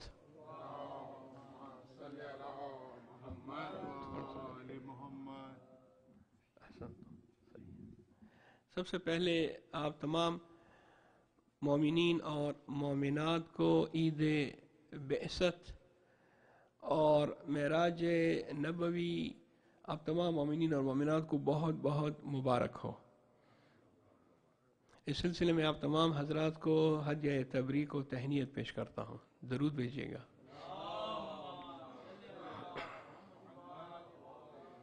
برادر محترم، جناب فرحت حسین موسی صاحب نے مختصر طریقے سے بہت ہی دلائل کے ساتھ بعثت کے متعلق اور جناب ابو طالب علیہ السلام کی شخصیت کے متعلق آپ کی خدمت میں جو گزارشات اور جو مختصر تقریر کی کافی مفید، اسی کو آگے بڑھاتے ہوئے آپ حضرات کی خدمت میں آج کی عید کے حوالے سے اور عید بعثت اور معراج میں فرق اور ان کی تاریخوں کے حوالے سے مختصر طور پہ چند گزارشات معروضات پیش کرنا چاہتا ہوں. سب سے پہلے ایک سوال کا جواب. سوال یہ ہے جو میں نے 2-3 دوستوں سے سنا کل اور آج، اور کچھ ٹیلی فون بھی آئے مجھے، تو اس ٹیلی فون میں بھی یہی سوال کیا گیا کہ بعض جگہوں پہ امام حسین علیہ السلام کی روانگی کی مجلس منعقد ہے، اور اسی طرح کل کے حوالے سے بعض جگہوں پہ جناب ابو طالب علیہ السلام کی وفات کی مجلس منعقد تھی، اور بعض جگہوں پہ عید بعثت اور معراج منایا جا رہا تھا. اور آج کی بھی کچھ اسی طریقے سے نیوز ہے، خبر ہے کہ بعض لوگ روانگی امام حسین علیہ السلام کی مجلس منعقد کر رہے ہیں، جبکہ ہم لوگ یہاں پر جشن کا سماں ہے اور عید بعثت کے حوالے سے یہاں جمع ہوئے ہیں. اس کی کیا وجہ ہے؟ یہ اختلاف کیوں ہے؟ تو جس برادر نے فون کیا تھا میں نے اس کو تفصیلی جواب دیا، اور آپ حضرات کو بھی اس کا عرض کرتا ہوں. ظاہراً بہت سے ایسے ہیں کہ جو جواب جانتے ہیں، لیکن ان کے لیے تکرار ہوگا، جو نہیں جانتے ان کے لیے فائدہ ہوگا. ہم جتنی بھی اسلامی کیلنڈر کے حساب سے مناسبتیں ہوتی ہیں، چاہے وہ وفات کی مناسبت ہے یا وہ میلاد کی مناسبتیں ہیں، اسلامی کیلنڈر کے مطابق وہ شب سے اس کا حساب ہوتا ہے، رات سے. کیونکہ یہی فرق ہے اسلامی تاریخوں میں اور انگریزی تاریخوں میں. اسلامی تاریخیں جو ہیں جب مغرب ہو تو مغرب سے تاریخ شروع ہو جاتی ہے. فرض کرتے ہیں ہم یا اعمال کرتے ہیں شب جمعہ کو، حالانکہ وہ تو جمعرات کا دن ہوتا ہے، لیکن جب جمعرات ختم ہو اور مغرب آ جائے تو اس کو شب جمعہ کہتے ہیں، یعنی جمعہ کی شب. حالانکہ جمعہ جو ہے کل ہے، لیکن یہاں سے جمعے کے احکام شروع ہو گئے اور اعمال جمعہ اسی شب سے شروع ہو جاتے ہیں. اسی طریقے سے مغرب معیار ہے، کرائٹیریا مغرب ہے. آپ نے اگر کسی امام علیہ السلام کی میلاد یا کوئی جشن منانا ہے تو مغرب کے بعد جب آپ منائیں گے تو وہ مغرب کے بعد اگرچہ تاریخ کل ہوگی، لیکن چونکہ مغرب سے تاریخ شروع ہو جاتی ہے تو وہ اسی تاریخ سے آپ جشن منائیں گے. اور اگر کسی امام کی شہادت یا کسی بزرگوار کی وفات کے سلسلے میں آپ کو جمع ہونا ہے، اگرچہ وفات کل ہے اور شہادت کی تاریخ کل ہے، لیکن جب شب لگ گئی تو وہ وفات اور وہ غم شروع ہو گیا. اب مثال کے طور پہ آج رجب کی 27 تاریخ ہے، مغرب تک یہ 27 تاریخ عید بعثت ہے یا معراج ہے. جب مغرب ہو جائے تو پھر یہ 28 کی شب کہلائے گی، اور 28 کا دن وہ روانگی امام حسین علیہ السلام کا دن ہے. تو ہم اگر کوئی پروگرام مغرب کے بعد کرتے ہیں تو اس حساب سے کریں گے، دیکھیں گے میلاد ہے یا وفات ہے. اور اگر دن میں کریں گے، مغرب سے پہلے ختم کرنا ہے، تو پھر ہم اس حساب سے جو بھی دن کی مناسبت ہوگی، چاہے وہ وفات کی مناسبت ہے یا وہ جشن ہے مغرب سے پہلے، وہ اسی دن کے حساب سے وہ پروگرام ہوگا. ایک چھوٹی مثال دوں تقریب ذہن کے لیے. 8 ربیع الاول شہادت ہے ہمارے اور آپ کے 11ویں سرکار امام حسن عسکری علیہ السلام کی. 8 ربیع الاول امام علیہ السلام کی شہادت کی تاریخ ہے. لہٰذا اگر کوئی شخص امام علیہ السلام کی مجلس منعقد کرنا چاہتا ہے یا مجلس میں شریک ہونا چاہتا ہے تو وہ شہادت کے دن مجلس میں شامل ہو، یا اس سے ایک رات پہلے یعنی 7 ربیع الاول گزر جائے اور مغرب ہو جائے تو وہ شہادت کی شب شروع ہو جائے گی، اور شہادت کا دن 8 ربیع الاول ہے. جبکہ 9 ربیع الاول عید زہرا ہے. لیکن ایک دن کا فرق ہے، 8 ربیع الاول شہادت اور 9 ربیع الاول عید زہرا. اگر کسی شخص کو 2 جگہ نہیں جانا یا 2 دن پروگرام نہیں کرنا تو وہ سیاہ کپڑے پہن کر امام علیہ السلام کی مجلس میں شرکت کرے، اور مغرب جب ہو جائے تو مغرب کے بعد چونکہ عید زہرا ہے تو وہ جشن منا سکتا ہے، لیکن مغرب سے پہلے وہ عید زہرا کا جشن نہیں منا سکتا. لہذا رات کا یہ ہوتا ہے. ہمارے جتنے بھی پروگرام یہاں حسینیہ میں ہو رہے ہیں، جب سے میں آیا ہوں ہم نے سارے پروگرام مغرب سے پہلے رکھے ہیں. تو ہم تاریخ کے حساب سے جا رہے ہیں، جو بالکل صحیح ہے. یہ ایک چیز ہے جو بالکل کامن سینس اور کلیئر ہے، اس میں کسی کو شک اور شبہ نہیں ہونا چاہیے. درود بھیجیں محمد اور آل محمد.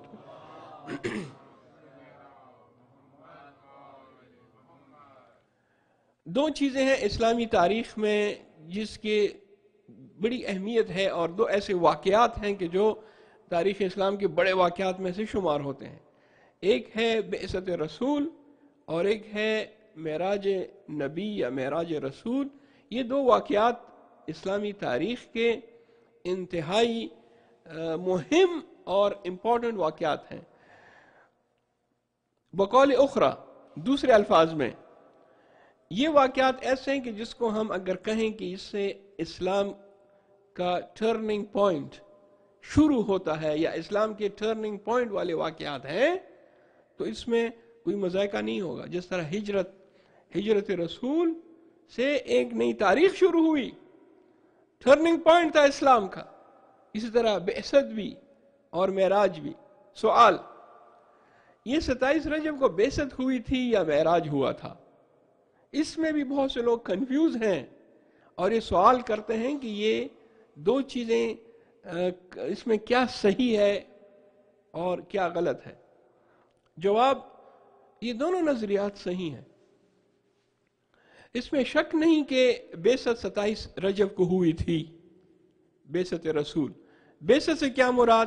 یعنی جب حضرت 40 سال کے ہوئے تو آپ نے اعلان نبوت کیا. نبی تھے، اعلان اب کیا. فرق ہے دونوں میں، اعلان کرنے میں اور نبی ہونے میں فرق ہے. نبی تھے بچپنے سے، اعلان کیا 40 سال کی عمر میں.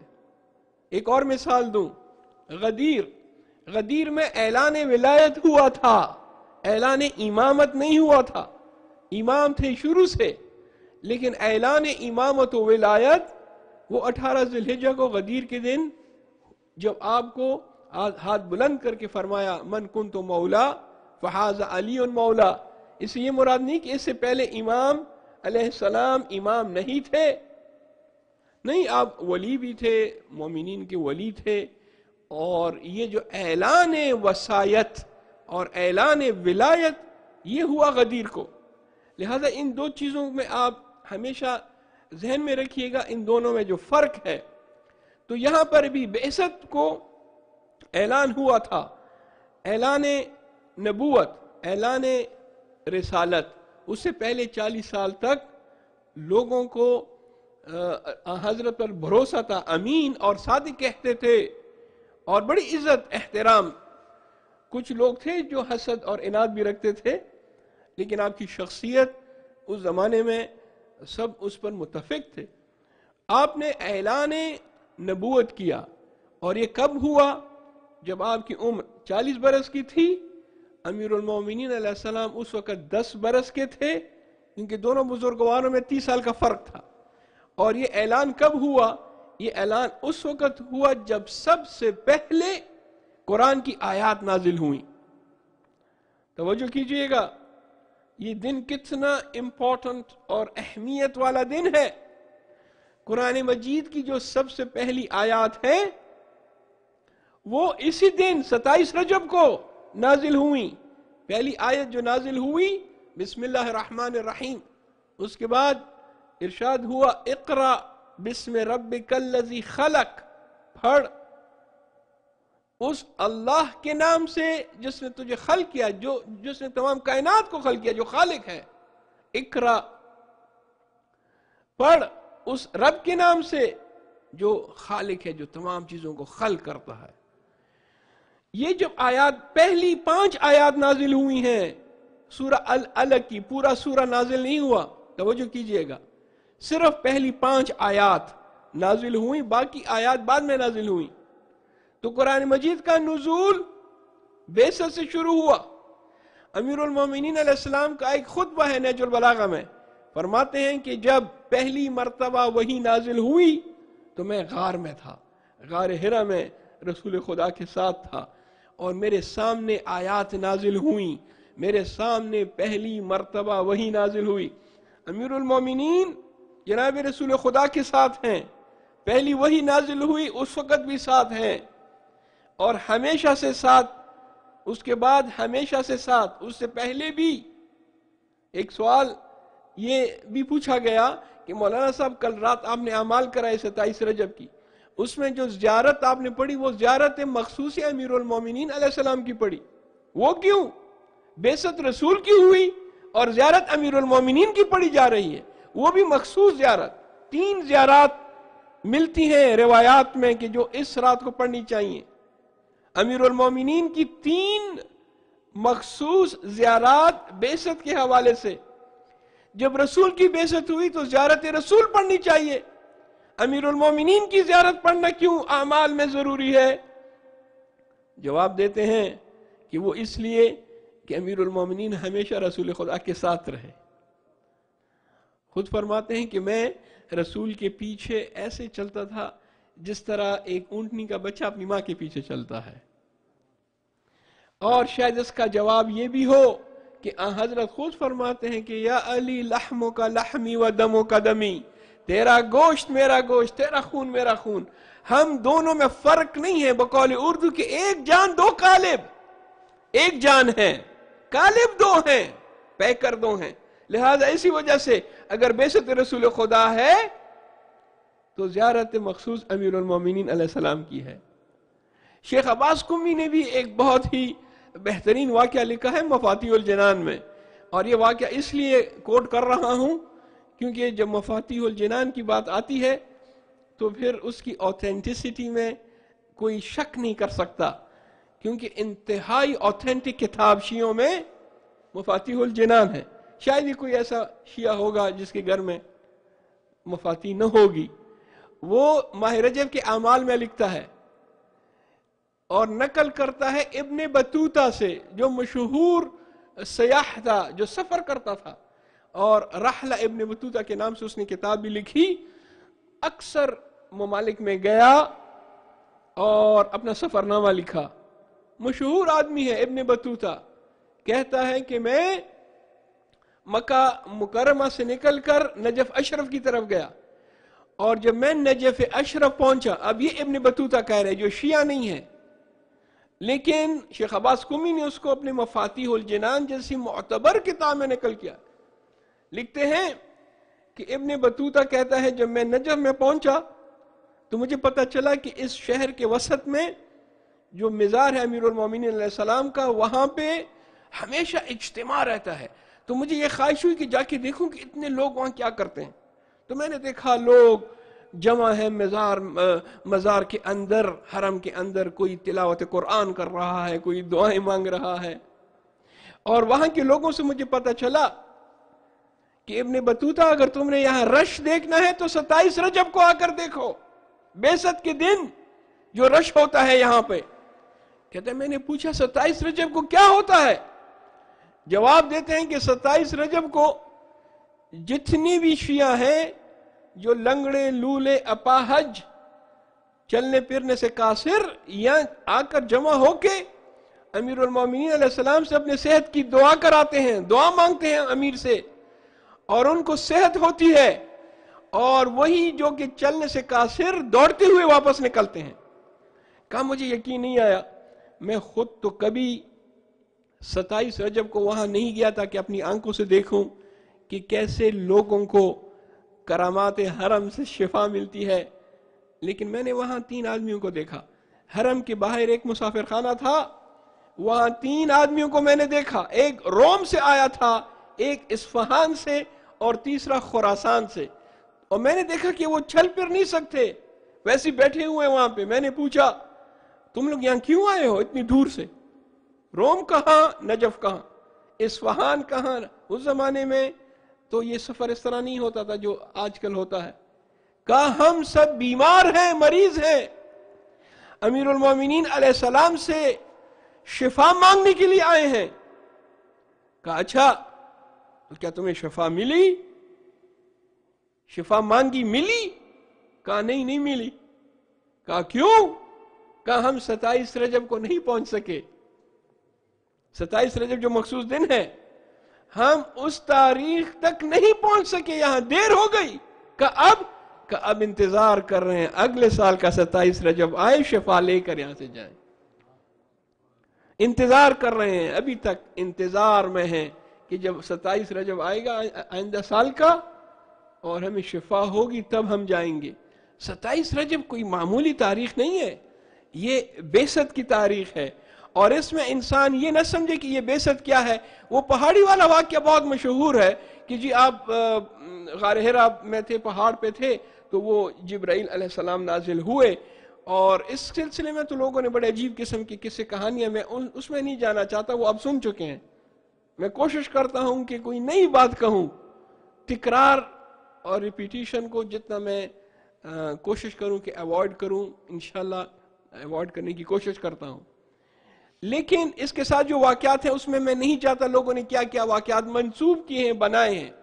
لیکن خود ہمارے نزدیک، میں شیعوں کی بات کر رہا ہوں، شیعوں کے نزدیک بھی بعثت کا واقعہ کما حق کہو، جو حق ہے سمجھنے کا، وہ لوگوں کے درمیان اس طرح رائج نہیں ہے. اور لوگوں نے یہی سمجھا کہ ہاں بس جبرائیل آئے، پہاڑی پر اترے، اور جناب رسول کے سامنے وہ تختیاں رکھیں اور کہا کہ اس کو پڑھو. رسول خدا نے پڑھی، نیچے آئے، غار سے اترے، اور جی آپ کو جو ہے نبوت ملی، لہٰذا ہمیں جشن منانا چاہیے، اچھے کپڑے پہن کر، مٹھائیاں کھا کر، ایک دوسرے کو جو ہے تبریک و تہنیت. یہ ہے بعثت. لیکن فلسفہ کیا ہے بعثت کا؟ یہ ہوا کیوں؟ قرآن مجید میں سورہ آل عمران میں اس بعثت کا ذکر ہے. بسم اللہ الرحمن الرحیم. لَقَدْ مَنَّ اللَّهُ عَلَى الْمُؤْمِنِينَ اِذْ بَعَثَ فِيهِمْ رَسُولًا اللہ تعالیٰ نے احسان کیا ہے. لفظ منت جو ہے اردو میں بھی استعمال ہوتا ہے لیکن دوسرے معنوں میں بھی استعمال ہوتا ہے کہ میں نے منت مانگی ہے, لیکن جو عربی والا مننا ہے وہ اردو میں اگر اس کا ترجمہ کریں گے تو احسان کے معنی میں ہوگا. اللہ تعالیٰ نے ایک بہت بڑا احسان جو مومنین پر کیا وہ یہ کہ انہی میں سے ایک رسول کو مبعوث کیا, بھیجا. اور وہ رسول کیوں بھیجا؟ اس کی علت کہ جو کتاب کی تعلیم دے, تزکیہ نفس کرے, حکمت پڑھائے اور قرآن کی آیات کی تلاوت کرے. یتلو علیہم آیات ہے ویزکیہم ویعلمہم الکتاب والحکمہ وان کانوا من قبل لفی ضلال مبین. اس سے پہلے وہ کھلی گمراہی میں تھے, لیکن اللہ تعالیٰ نے احسان کیا, منت گزاری کی مومنین پر کہ رسول بھیجا ان چیزوں کے ساتھ کہ اب رسول ان کو یہ چیزیں سکھاؤ. یہ ہے بعثت. اگر بعثت نہ ہوتی تو ہم اندازہ لگائیں کہ بعثت سے پہلے کے حالات اور بعثت کے بعد کے حالات. جناب رسول خدا اپنے طریقے سے تبلیغ کر رہے تھے, لیکن بعثت کے بعد جو تبلیغ کا سلسلہ کیا اس میں اور پہلے میں کافی فرق تھا.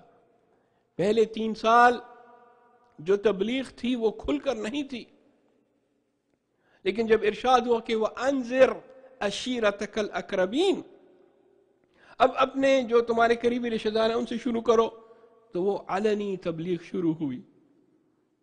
لہذا یہ بعثت کا دن بہت انتہائی ضروری نقطہ ہے اسلام کا, اور ہمیں یہ سمجھنا ہے, سوچنا ہے.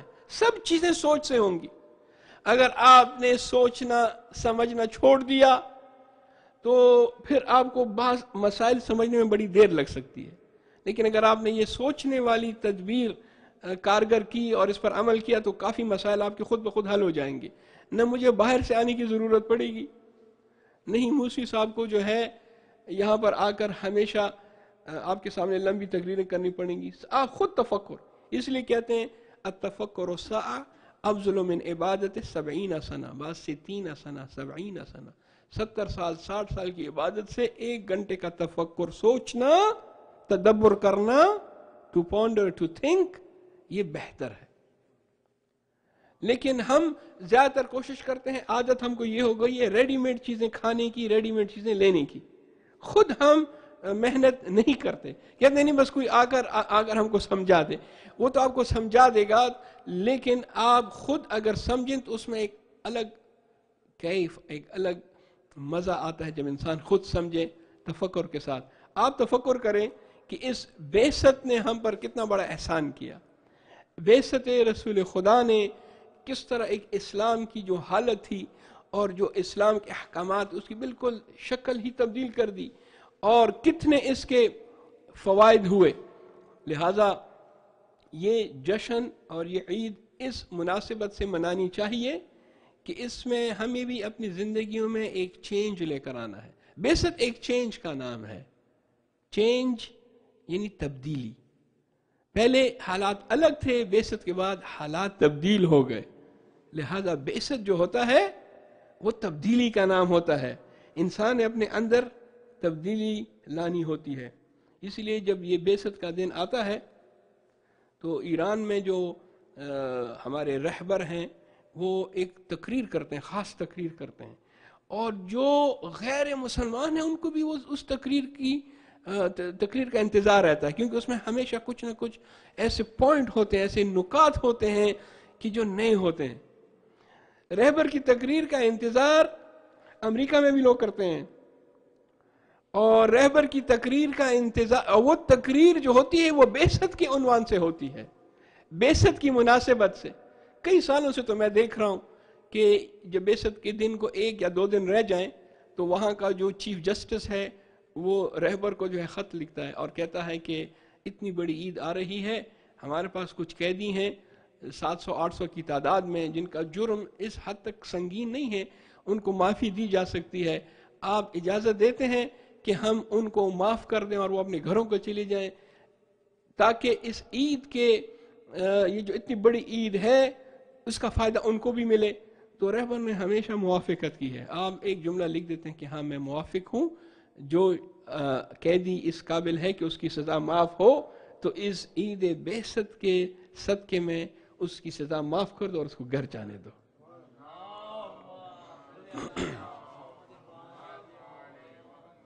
اور اب غور کیجئے گا، ہر سال کچھ نہ کچھ ایک پیغام ہوتا ہے اس تقریر میں جو بعثت کے مناسبت سے رہبر معظم ارشاد فرماتے ہیں.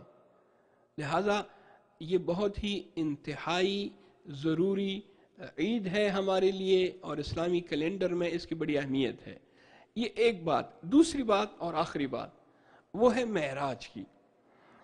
معراج مشہور یہ ہے، توجہ کیجئے گا، آج مصائب نہیں پڑھنے، لہٰذا مصائب کا وقت بھی جو ہے میں اپنے مطلب کو آپ تک پہنچانے میں استعمال کروں گا.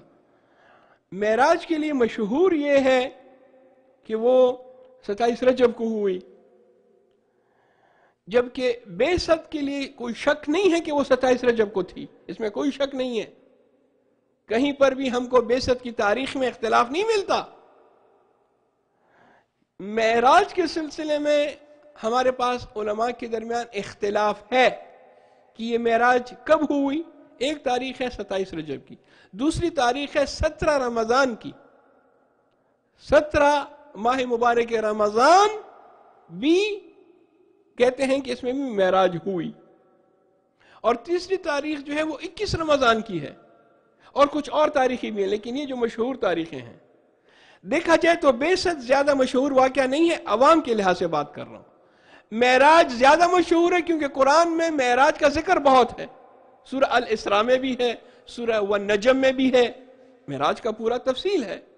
بعثت کا ایک دو جگہ پہ قرآن میں مختصر ذکر ہے. لہذا معراج زیادہ مشہور ہے، لیکن 27 رجب کے حوالے سے اختلاف ہے. بعثت زیادہ مشہور نہیں ہے، لیکن 27 رجب کے حوالے سے کوئی اختلاف نہیں ہے. یہ آپ کے اذہان عالیہ میں جب یہ بات آ گئی تو ہم معراج کے اہمیت کے قائل ہیں، اور ہم خدا نخواستہ یہ نہیں سمجھتے کہ معراج کی اہمیت کم ہے. نہیں، معراج کی اہمیت بہت ہے. کیوں؟ کیونکہ قرآن میں ذکر ہے، اور معراج بھی ایک ٹرننگ پوائنٹ ہے اسلام کی تاریخ کا. دیکھیں، بعثت ہجرت سے 13 سال پہلے کا واقعہ ہے، معراج ہجرت سے 3 سال پہلے کا واقعہ ہے. ایک اور اختلاف جو معراج کے سلسلے میں ملتا ہے وہ یہ ہے کہ آپ کو کتنی معراجیں ہوئیں. تو یہی منتہی الاعمال جو کہ ایک ضخیم کتاب ہے، تقریباً 1000 صفحے سے زیادہ کی کتاب ہے، اور اس کا لکھنے والا بھی شیخ عباس قمی ہے، صاحب مفاتیح الجنان. وہ اپنی کتاب منتہی الاعمال میں چھٹے سرکار سے امام جعفر صادق علیہ السلام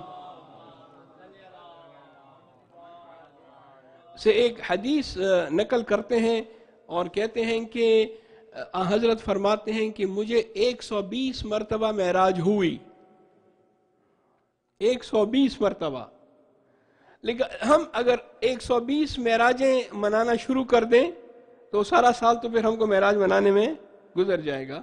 لیکن ہم وہ پہلے معراج کی بات کرتے ہیں. اچھا، پہلا معراج کیا تھا؟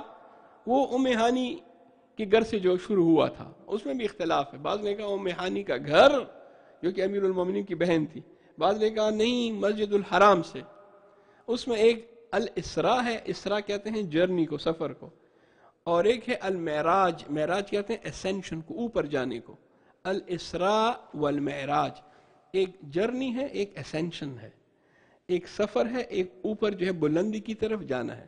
لہٰذا وہ فرض کرتے ہیں کہ ہم پہلے معراج کی بات کرتے ہیں جو آپ کو ہوئی، اور ام ہانی کے گھر سے آپ نے پہلے سفر کیا مسجد الاقصیٰ کا، پھر مسجد الاقصیٰ سے آپ تشریف لے گئے آسمانوں میں، اور جو قرآن میں پوری تفصیل ہے وہ تمام چیزیں ہوئیں.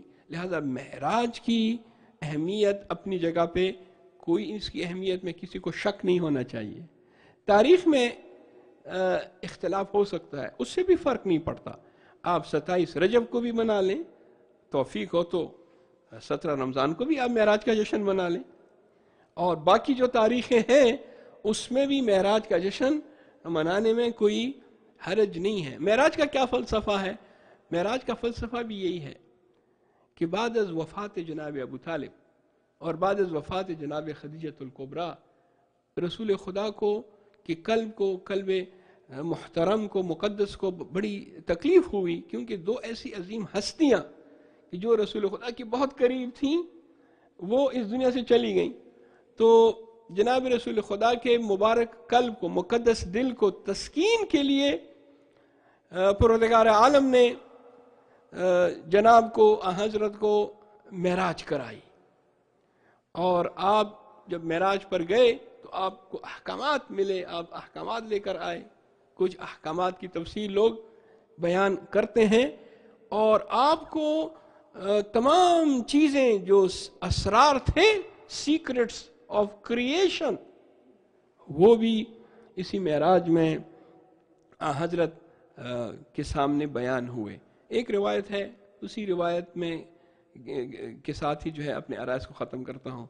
حضرت خود فرماتے ہیں کہ مجھے 120 مرتبہ معراج ہوئی، اور ہر مرتبہ فرماتے ہیں ہر مرتبہ جب بھی مجھے معراج ہوئی اور جب بھی میں آسمانوں میں گیا تو پروردگار عالم نے مجھ سے کلام کیا، مجھ سے بات کی، یا بقول ہمارے دوست شاعر کے جلوہ دکھایا۔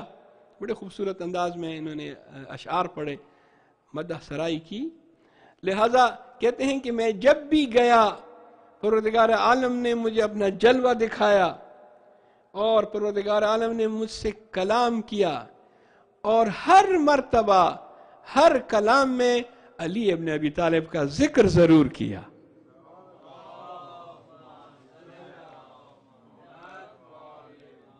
کسی نہ کسی حوالے سے، کسی نہ کسی بہانے سے ضرور امیر المومنین کا ذکر آیا۔ بعض لوگ پڑھتے ہیں، میں نے سنا، کہتے ہیں جب آپ پہلے آسمان پر پہنچے تو ایک قصر دیکھا، ایک محل دیکھا، جبرائیل سے پوچھا کہ یہ محل کس کا ہے؟ جواب دیا کہ فتح من بنی ہاشم، ایک جوان ہے بنی ہاشم کا، یہ اس کا محل ہے۔ دوسرے آسمان پر گیا تو دوبارہ ایک اور محل دیکھا عالی شان، پوچھا یہ محل کس کا ہے؟ کہا کہ فتح من بنی ہاشم، بنی ہاشم کے نوجوانوں میں سے ایک نوجوان ہے اس کا۔ اسی طرح جو ہے 7ویں آسمان پر 7 محل دیکھے، پوچھا ہمیشہ یہ جواب آیا۔ تو میں نے جبریل سے پوچھا کہ یہ بنی ہاشم کے جوان کی جو بات کرے اس کا نام کیا ہے؟ نام بھی تو ہونا چاہیے۔ جواب دیا کہ لا فتح الا علی، لا سیف الا ذوالفقار۔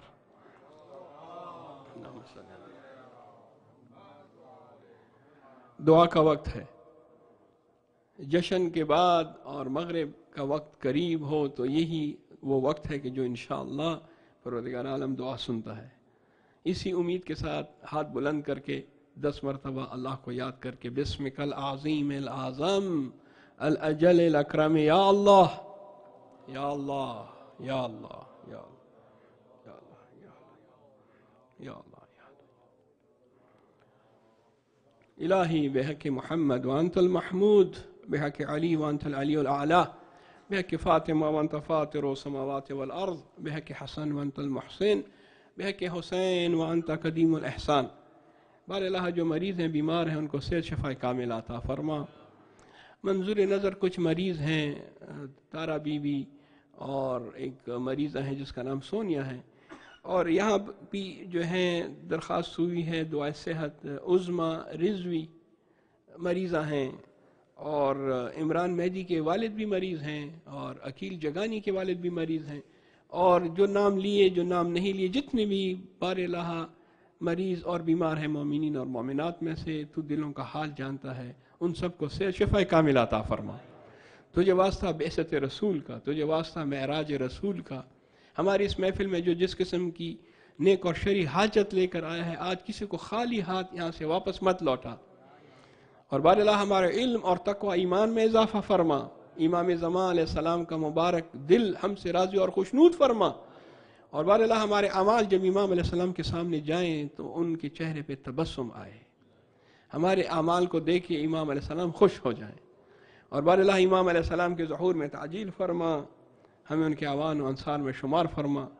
جو لوگ جس طریقے سے خدمت اسلام میں مشغول ہیں، چاہے وہ اس حسینیہ میں ہوں یا باقی جگہوں پہ ہوں، سب کے توفیقات میں اضافہ فرما، مومنین اور مومنات کی حفاظت فرما، عتبات مقدسات، عتبات عالیہ، ہمارے جتنے بھی مقدس مقامات ہیں ان کی حفاظت فرما، اور جو دشمن ہمارے مقدس مقامات کی طرف بری آنکھوں سے دیکھتے ہیں، بار اللہ ان کو اندھا بنا، ان کو ذلیل و خوار و نیست و نابود فرما، سب کو ہلاک فرما، اور بار اللہ جن لوگوں نے حرم حضرت زینب سلام اللہ علیہا کے باہر جو ظلم کیا اور کوشش کی کہ حرم کو نقصان پہنچائے، بار اللہ ان سب کو تباہ، ذلیل و خوار و نیست و نابود کر، اور بار اللہ ان تمام ظلموں کا انتقام لینے کے لیے اپنے ولی کے ظہور میں تعجیل فرما، اور ہمیں حج، عمرہ اور زیارات کی سعادت نصیب فرما، آمین یا رب العالمین وانت سمیع العلیم، بحق محمد و اہل بیتہ الطیبین الطاہرین،